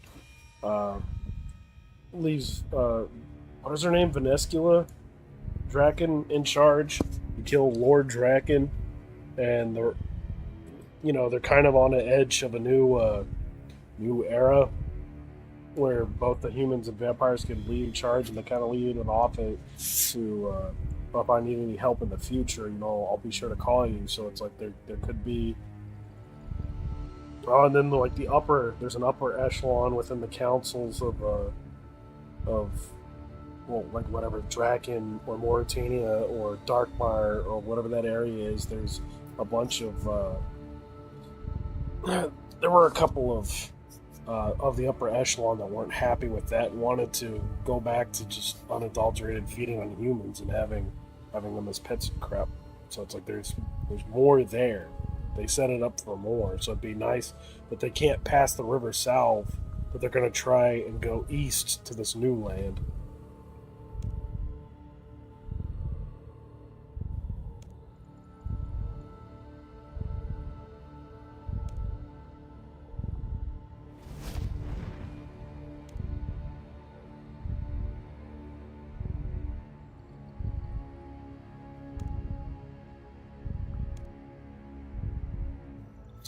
Yeah, they've only got 2 of these.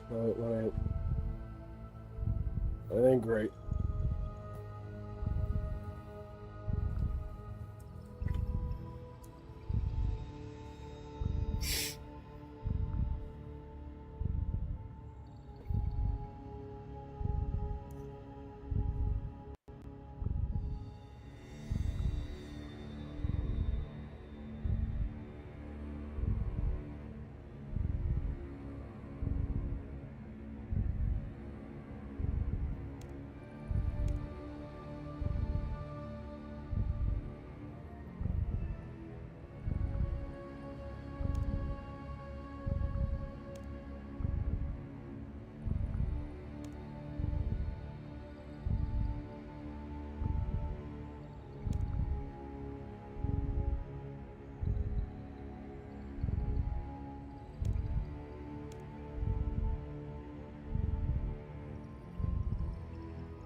Why can't I just quick walk you there? We've already been through a couple of quests where I've had to be over there.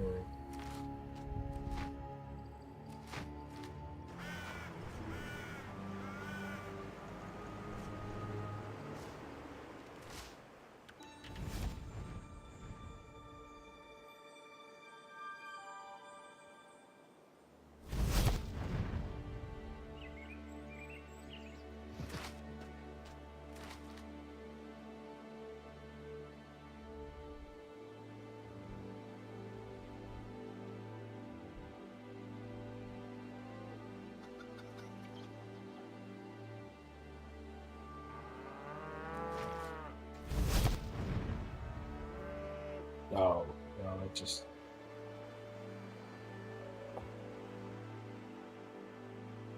Oh, need to hit cloverstones.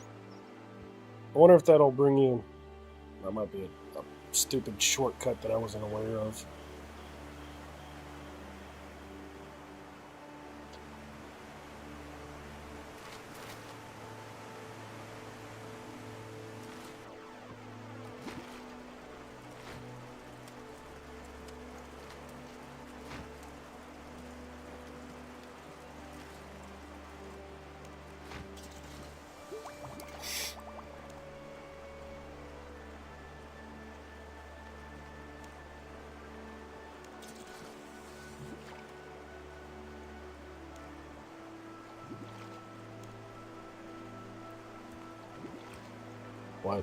What flower?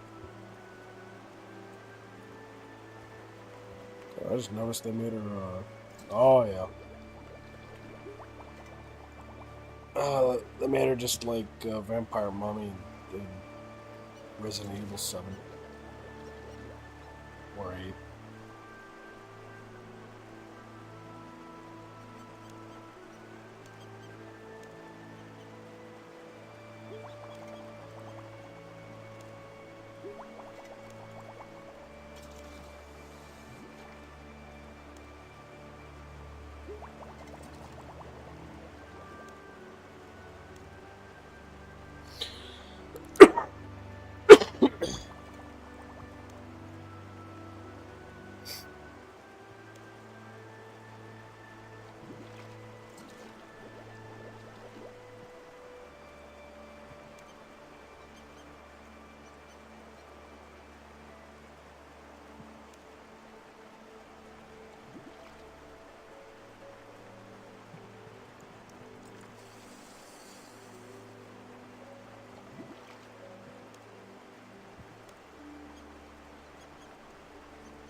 Okay, so it's gonna be in the patch. I forget what the poppy's gonna be in a patch that.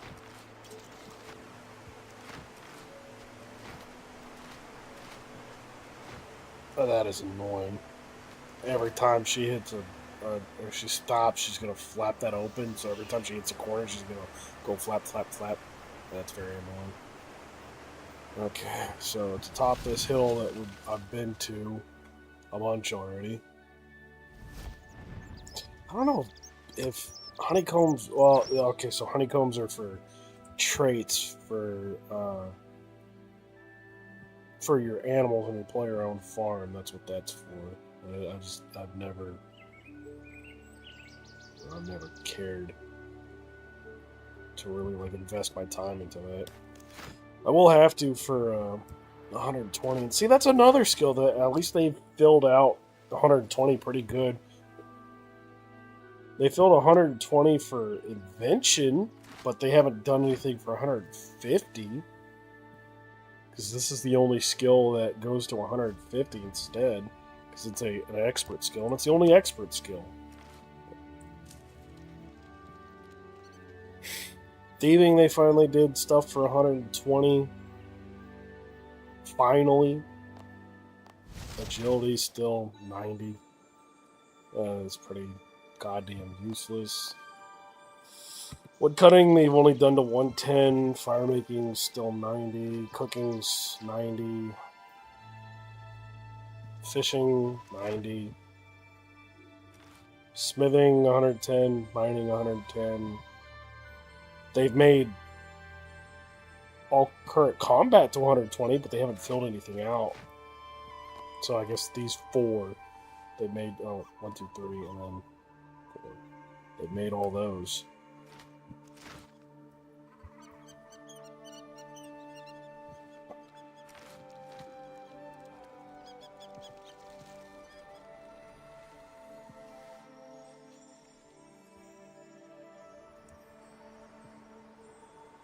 It's kind of cool that they made that house like a hobbit house, kind of. Okay. Quills. Quills, quills, and frills.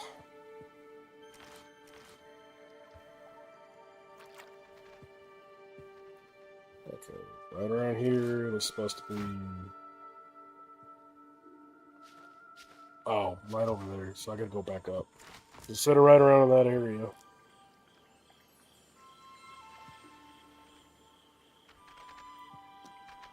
And then what about the mushrooms?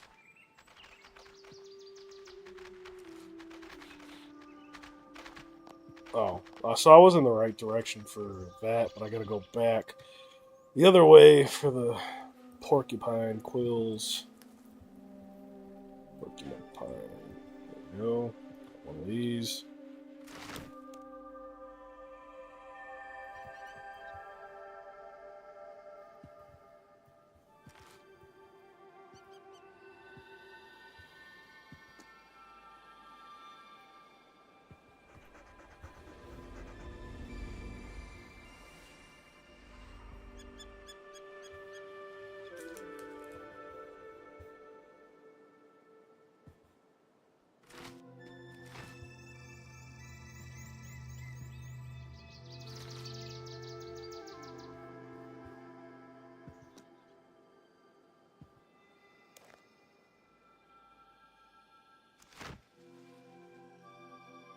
South.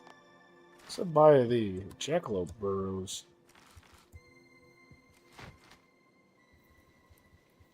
This just says south of Underwood, so I mean it could be literally right there. I mean I don't.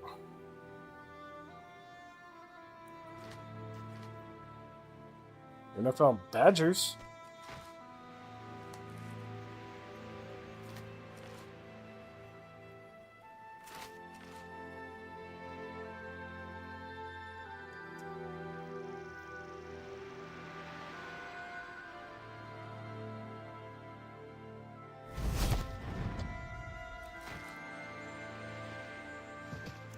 Oh, cool. That's stuck on a fucking flower. About a couple of... No, it's around. Nerd. A couple of seconds here. I'm just gonna... Oh, yeah, I'm looking it up now. Hedgehog.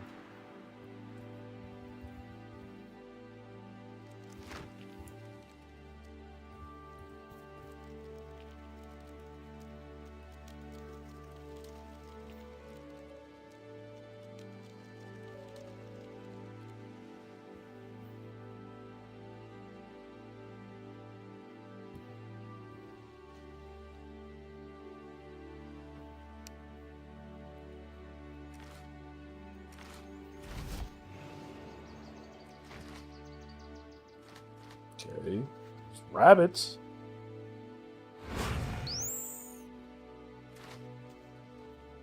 Is that a rabbit? A thing? There's just another fucking rabbit.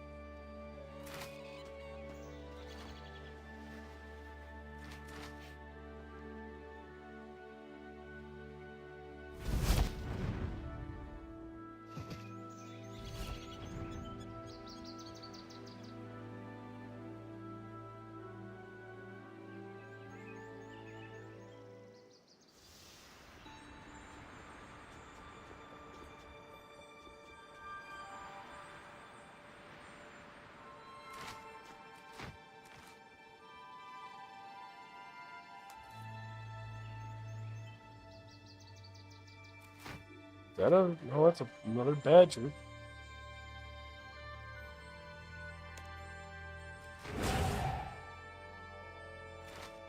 There's a hedgehog.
No, I went the right way.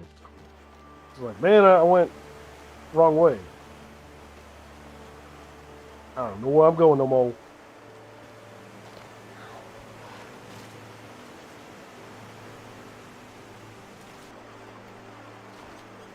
Probably having to grind all this stuff. Where did you go?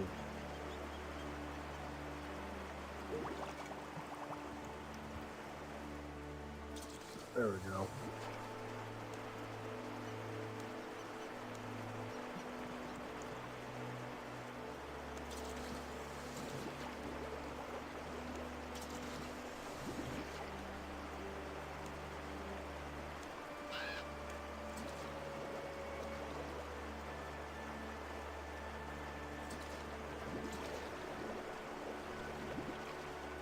What, I gotta do this crap again?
Okay, I'm just gonna look that up because I don't want to sit there and try and do this a million times.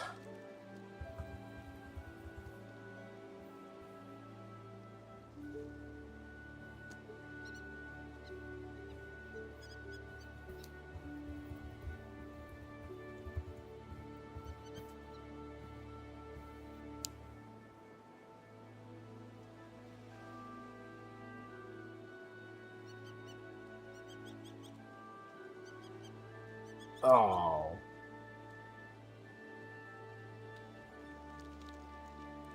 Really?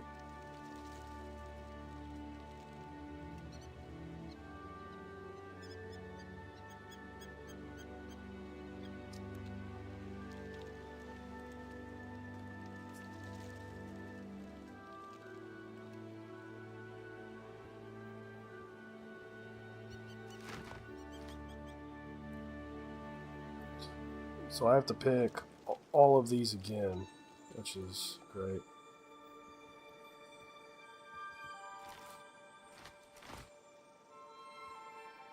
This says west. I don't see...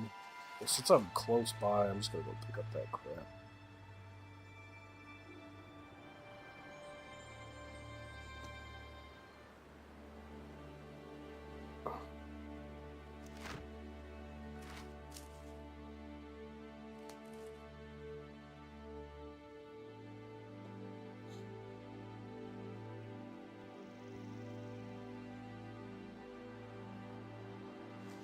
Do I have to re-pick these up again?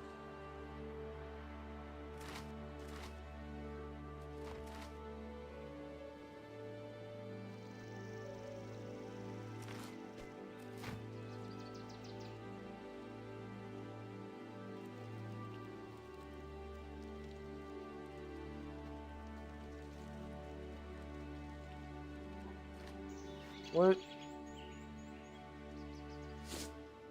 So she already has the item? See, they gotta stop doing this shit, man.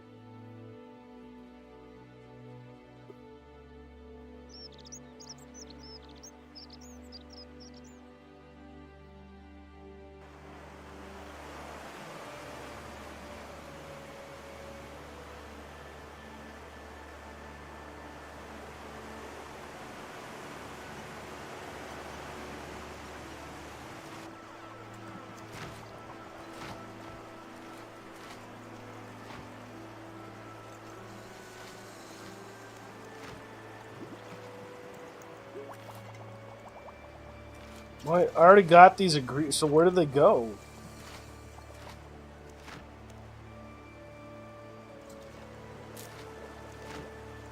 Oh my god, this is so stupid.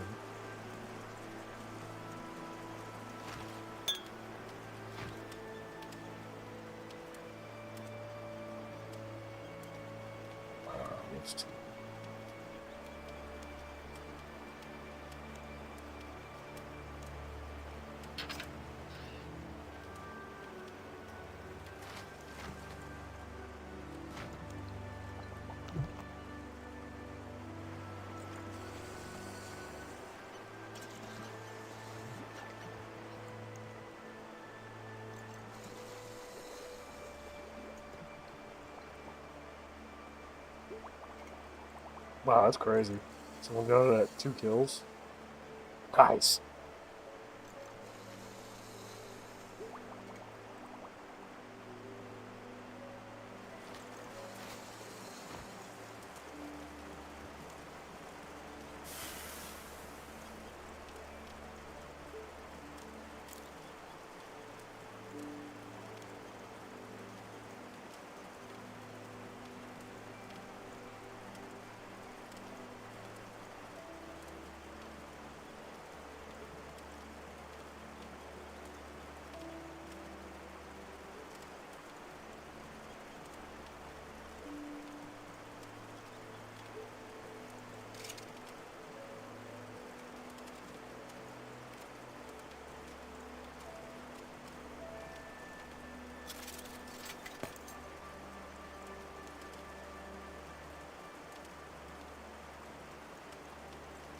What? Is it not?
Do they not have...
Hell yeah.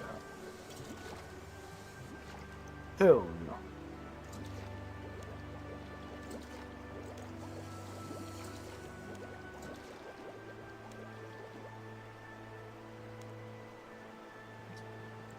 Oh, wrong one. Where's...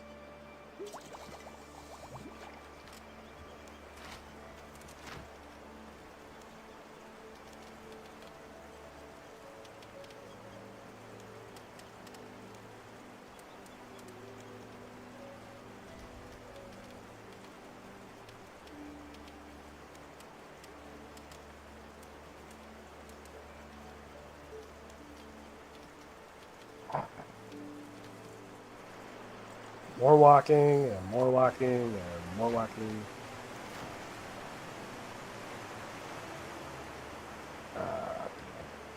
Took too long.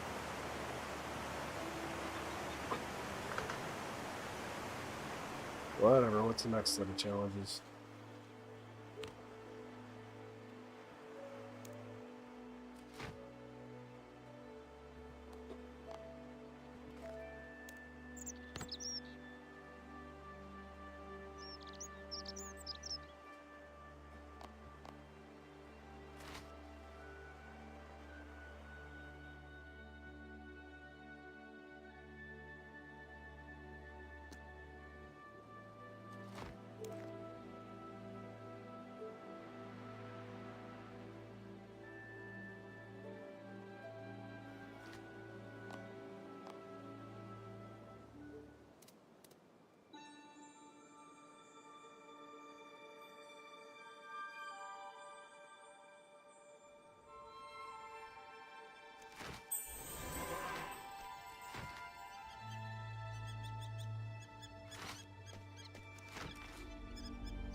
Oh, you got goblins?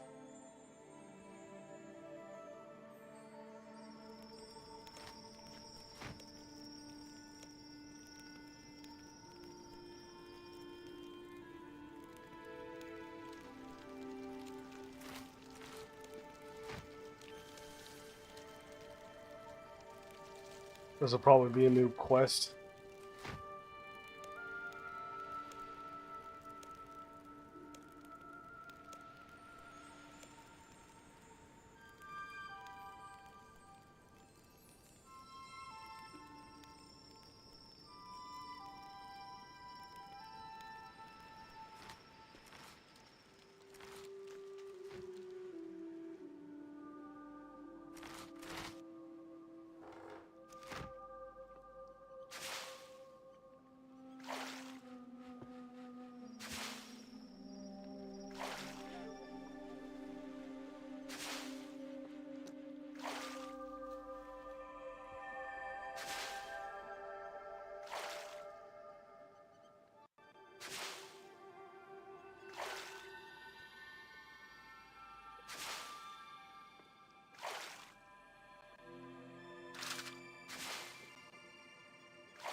God damn, this takes 19 years.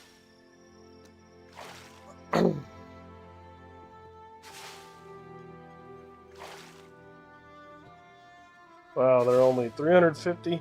They aren't worth anything.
Oh, wow. These are 350 as well.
Okay, creatures west.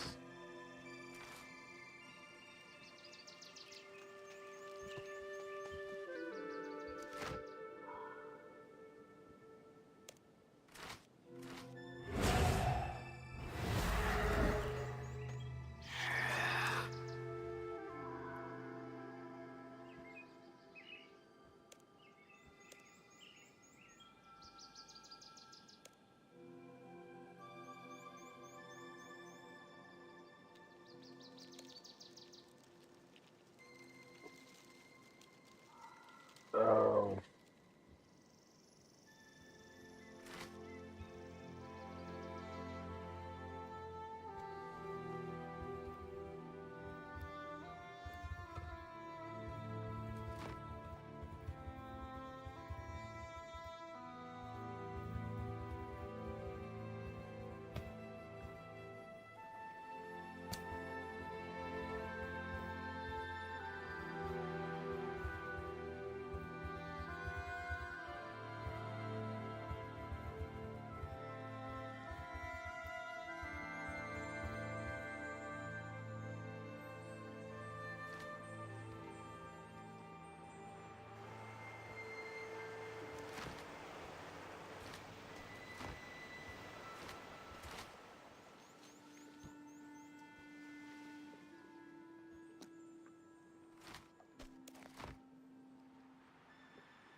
Is your campsite?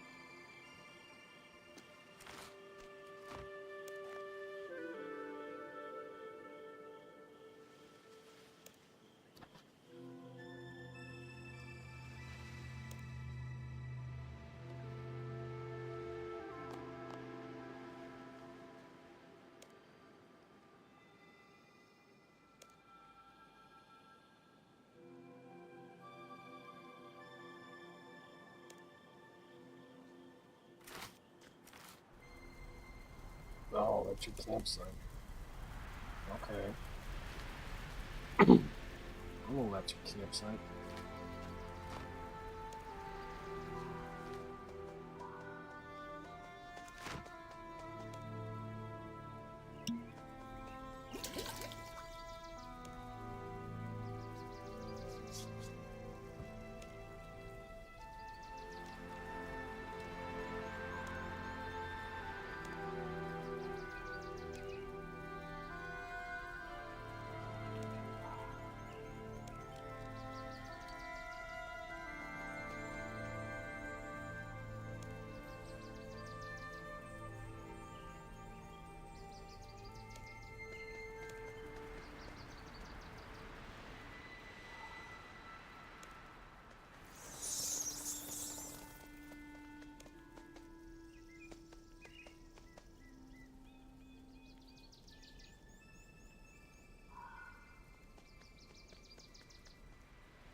People seem to be pretty active today.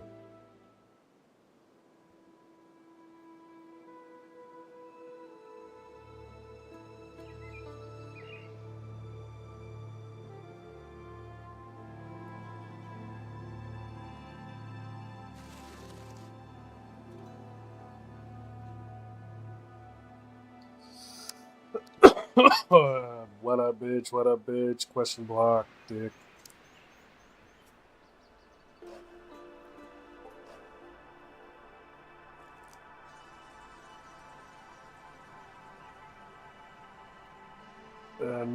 New RS content dropped today. Yeah, it's pretty lackluster so far.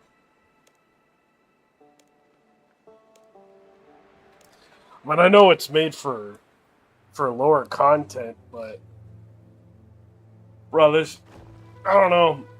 It's a big continent with not a lot to do.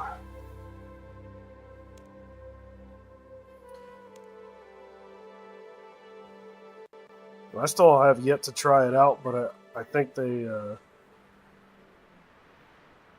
had this thing called Bork for the longest time, like almost 20 years, and it's around 2008, 2009. And weekly, you kill it, and you're guaranteed Slayer XP, and you're guaranteed like 10 of each summoning charm drops. Never really did it because, like, the 7,500 Slayer XP, it's not bad, but I just never really did it because, like, I would mostly do it for the charm drops, but you're only getting 10 a week, so it's like, it's not really all that worth it. They recently made it. It's not a weekly anymore. You can fight it as much as you want. So it's like, oh, hell yeah. And I read on the wiki, and I think they nerfed it. I think they only drop between green and red charms.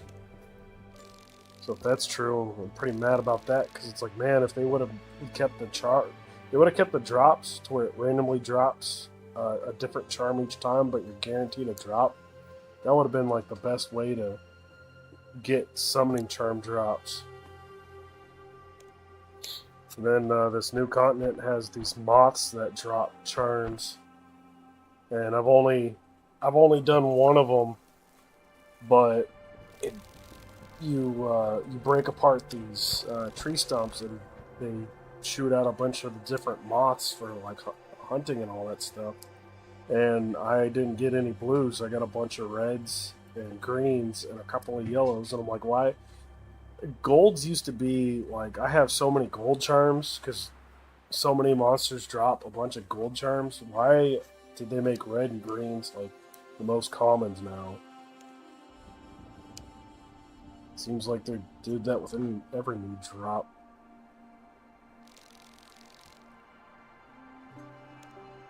Oh, I hope I have some extra bronze stuff.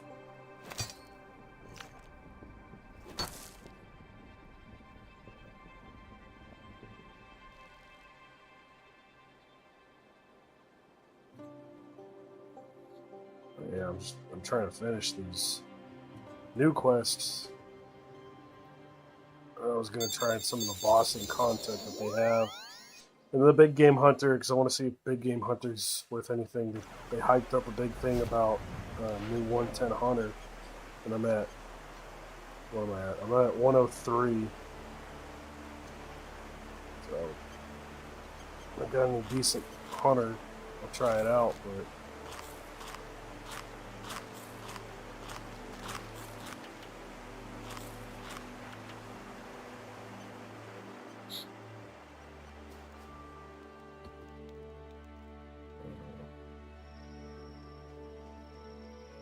isn't that pretty? Neck investing.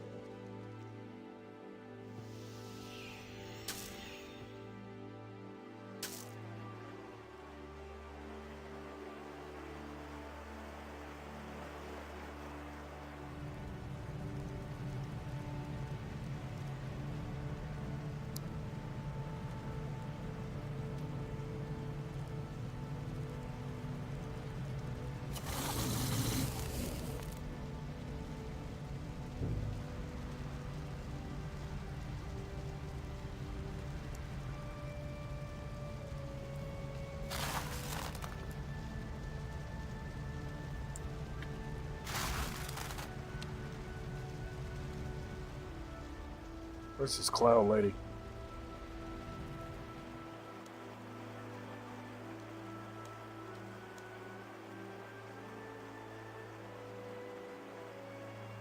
What? I can't give it to you noted?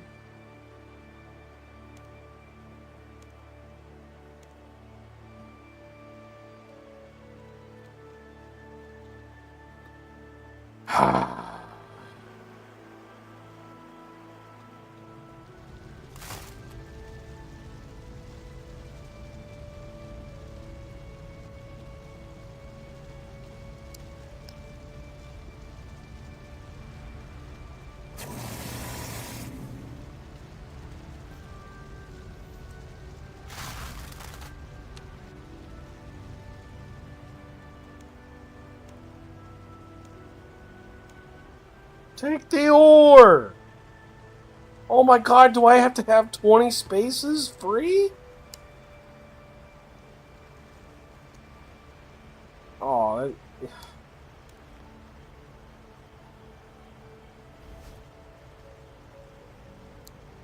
dude, take the fucking ore.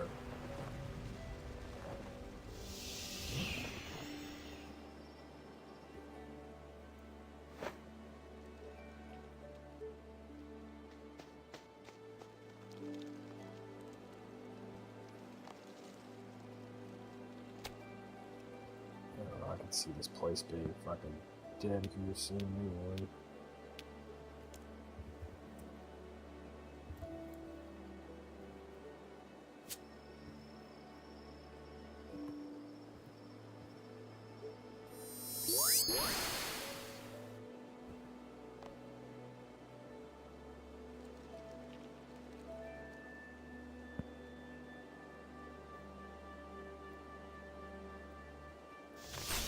Jesus, come back and I'll unnote fucking 10 of these things and be like, here you go. Unless they want me to actually mine these things, I'm gonna blow my gasket.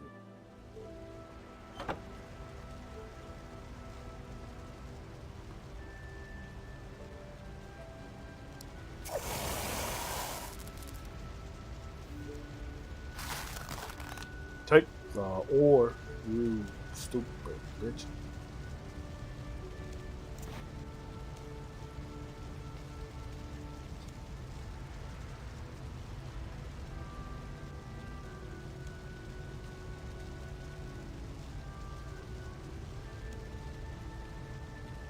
Who's Gideon? I don't even know half of these people. Oh, I have to travel all. God damn it! I'm surprised these devs even remembered about the Cramulet. I was half expecting to add this new amulet that they made for this one quest, and it actually works.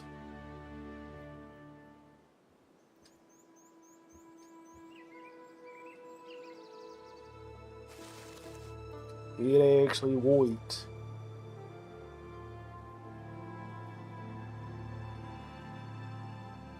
Oh, let me try this hollow tree. I'm actually.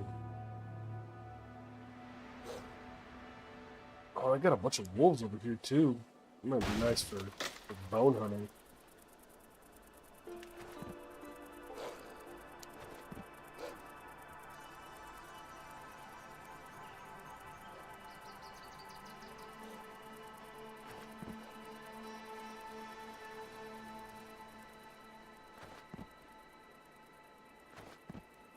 Okay, so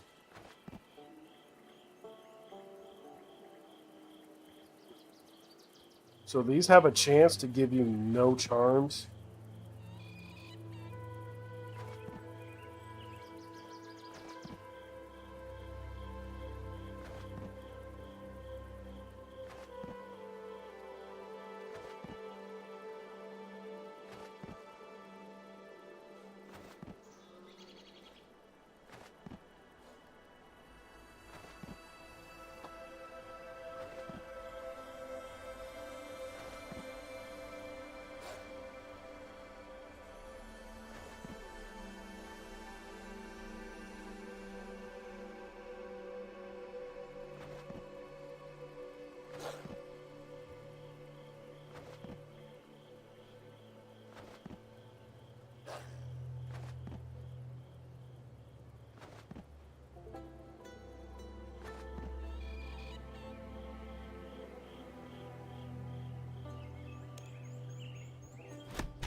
Wolf bones.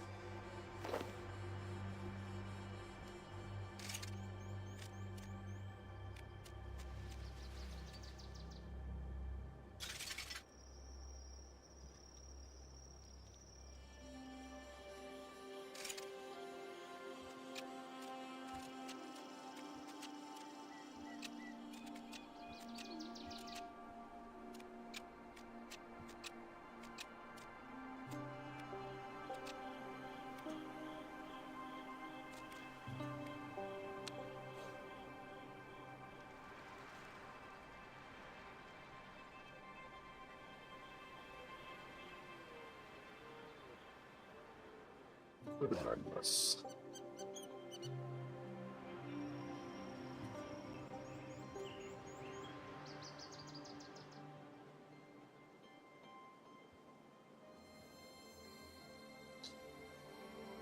I went inside and there's going to be a fucking quill hug in the room.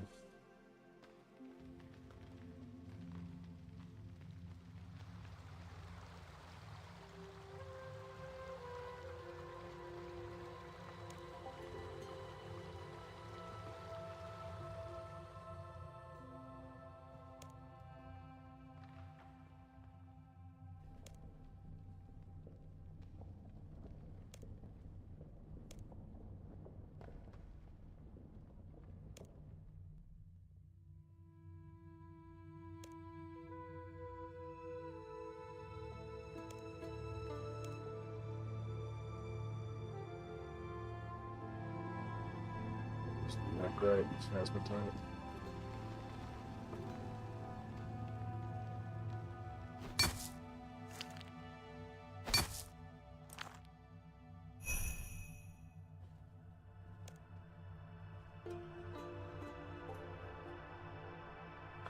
Oh, you're wrong.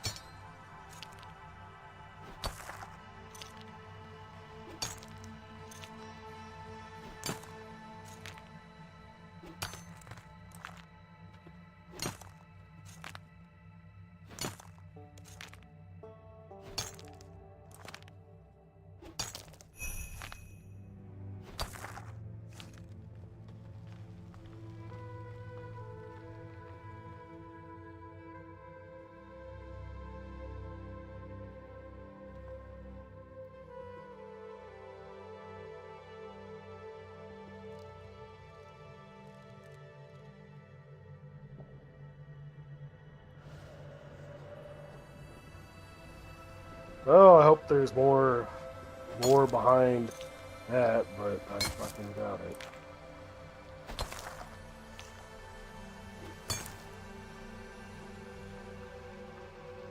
I doubt it.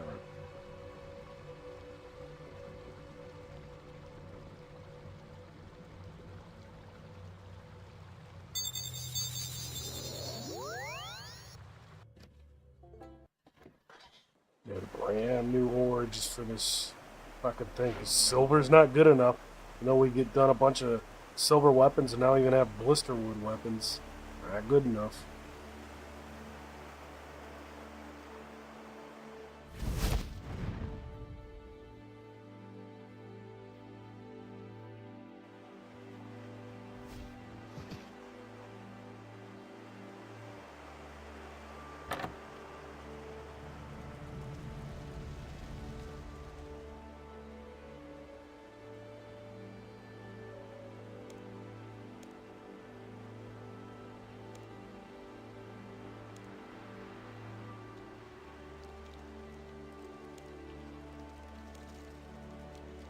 Great sword.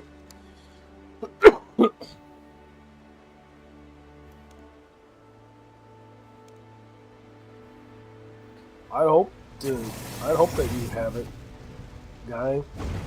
You're fucking high level stepping, dude.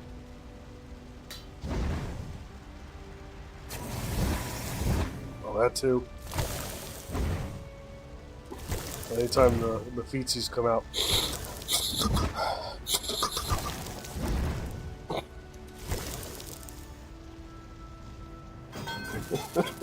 What's the saying? Ravioli, ravioli, give me the fizzioli.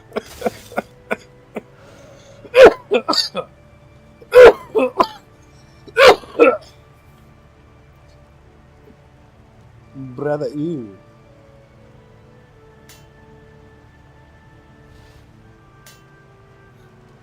Brother, ew. So really, for this quill hog, we're going to be making level 1 stuff? Okay. Sanguine matter?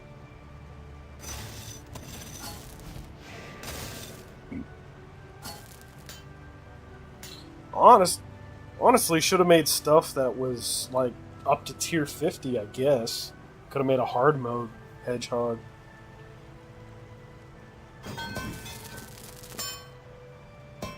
What? Why does this not have no heat?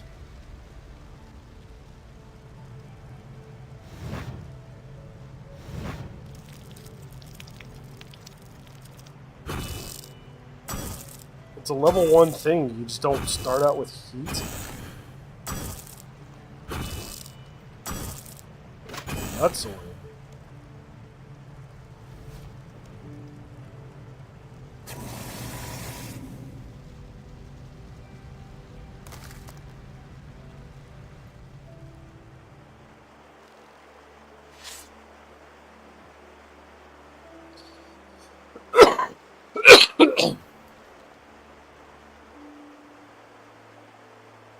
I love how kind of forced that they made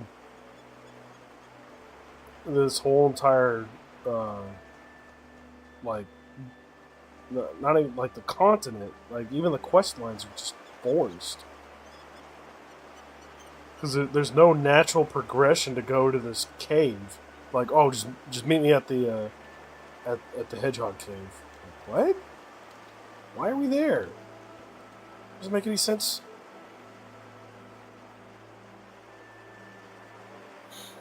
And then these agility shortcuts, like why, who's gonna come all the way out here? You're gonna explore this once and then be like, there's no need.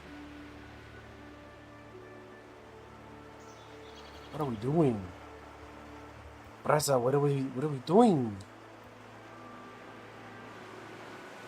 I mean, I found the third one. Like, what's going on here? I'm guessing that they're going to add more stuff to it, like, over time, but, I mean, right now, this is pretty lackluster.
What happened to my... Oh, it's in inventory. I'm like, what happened?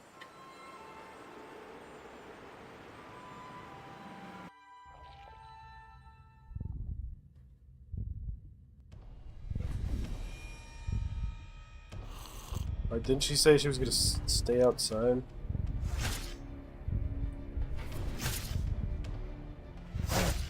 Why is this a level 500 part?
Oh, there's more to this?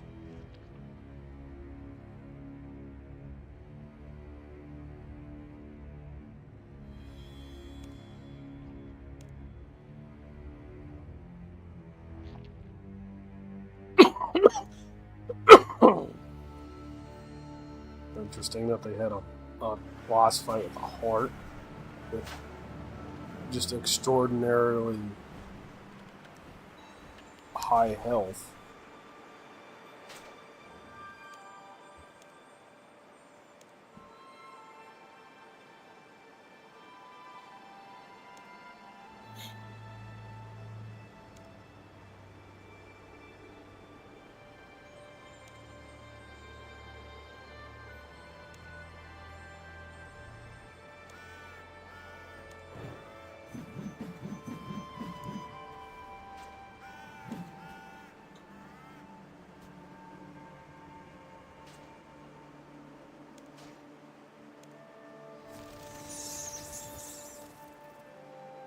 There's gonna be like a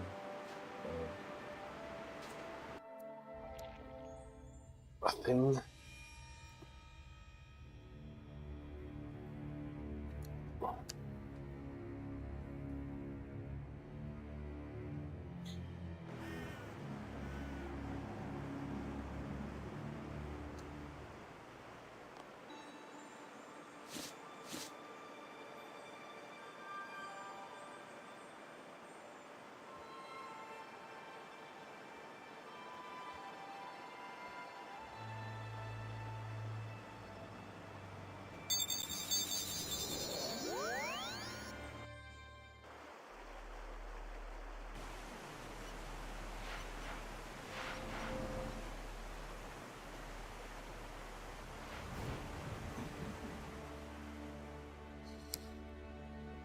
Well, I guess since we're doing off that, I'll go and get the maples and then go get some views.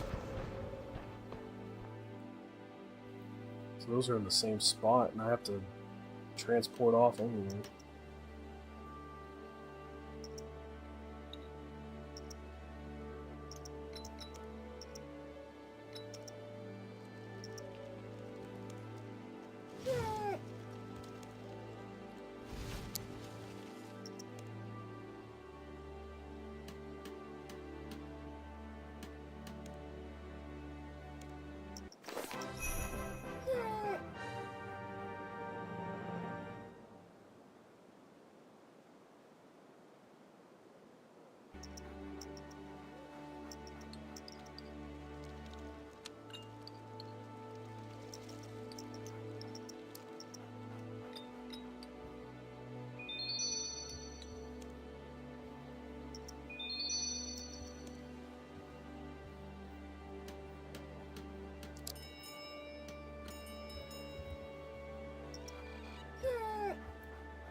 That's all that does? It just drops it down 100 points?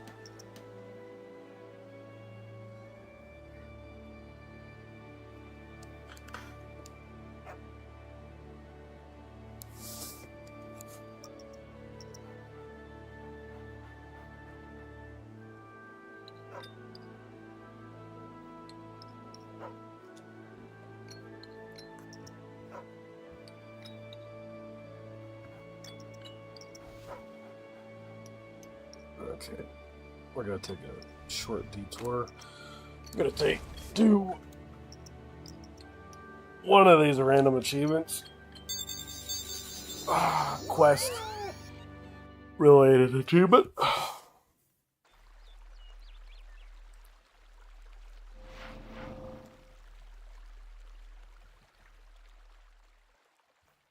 And then we'll go and get the...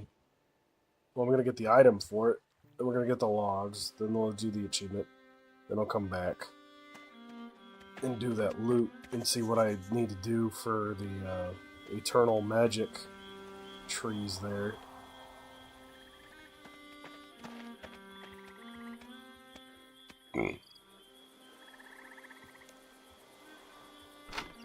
Used to be a spade in here. Well, where can you get spades from?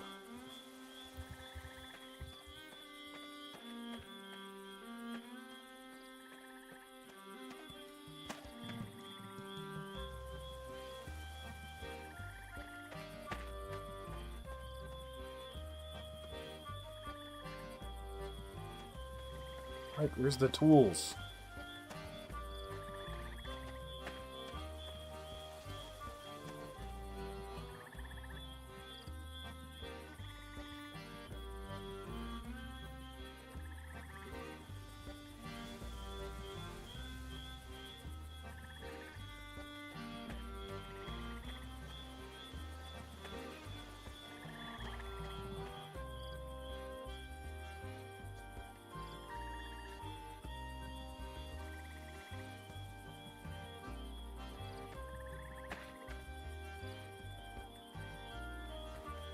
Okay, so I wonder if I can just...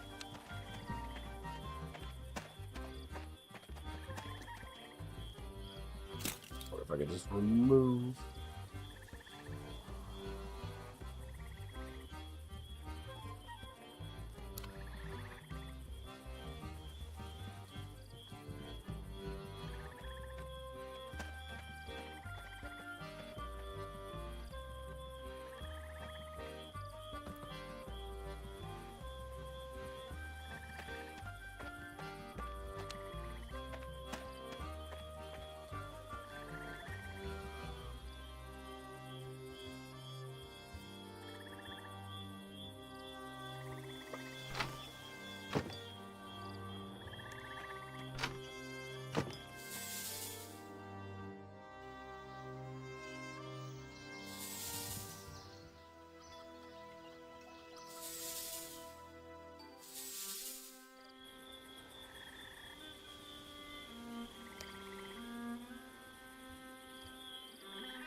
I'm just gonna buy one.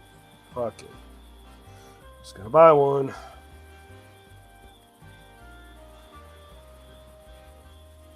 Non-Cather bee.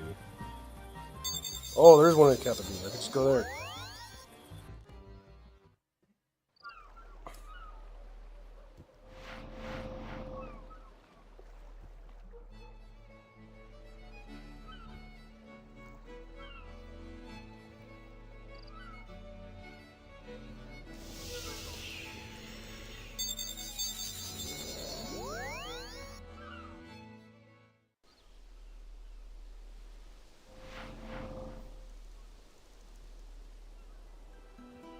Our main shop. Robes. Robes.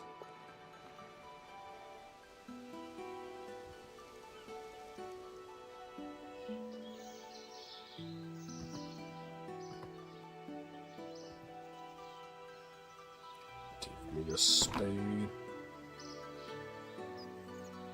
Give me a spade.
Yeah, if you want to give me a hot minute.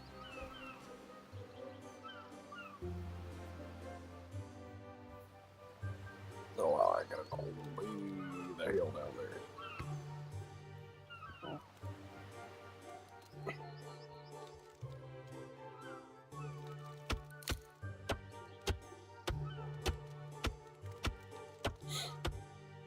I guess I'm halfway finished this one quest. Let me finish this one quest, and I can conclude the stream.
Ooh.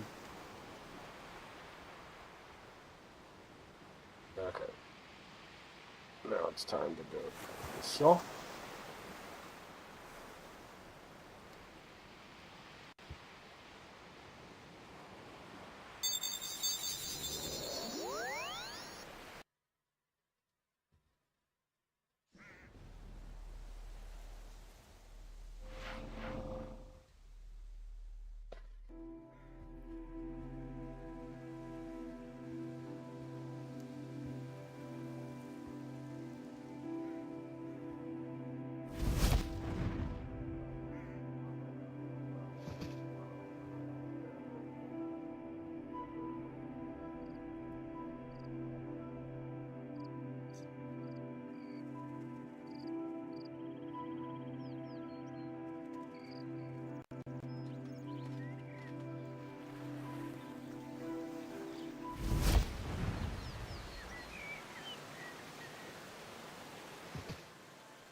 They're gonna turn into you fucking shoot me for no damn reason. Then I'm gonna get my revenge and you're gonna bitch about it.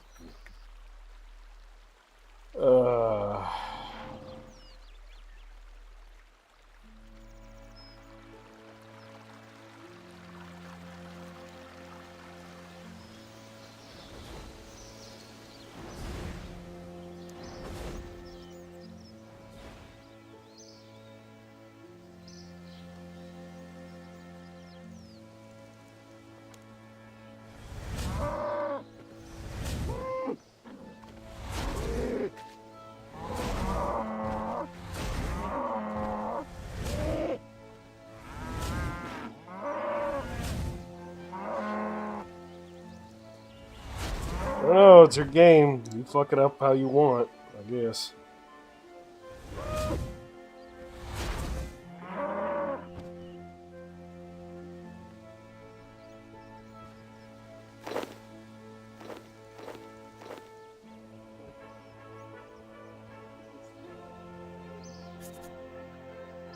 I don't care about the difficulty. If you can tweak the invincibility thing, tweak it or turn it off. Them being invisible, like if you can tweak that, tweak it or turn it off. Like I didn't really have an issue with the difficulty. I had an issue with not being able to see enemies.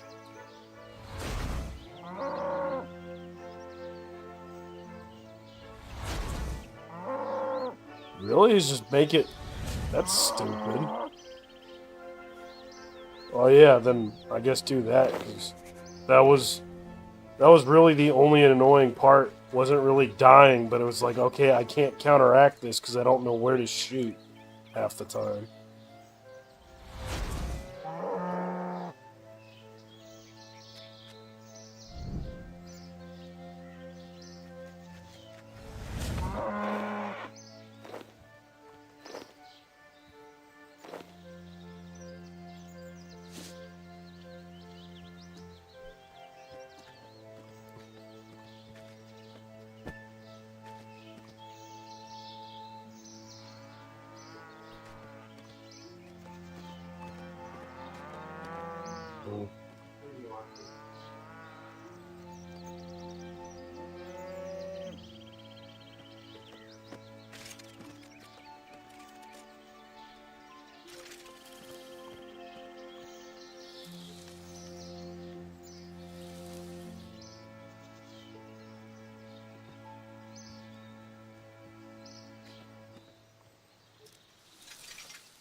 Yeah.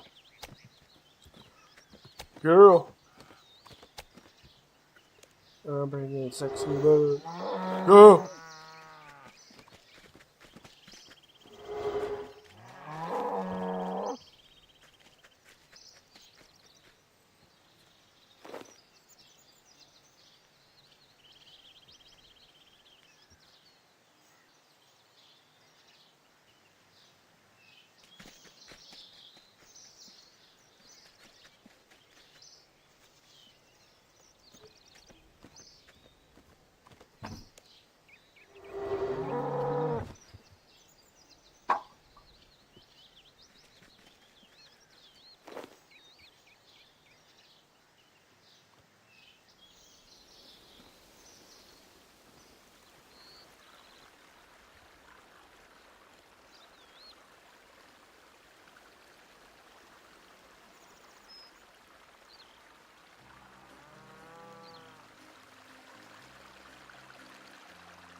Why are you?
Coast.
Alright.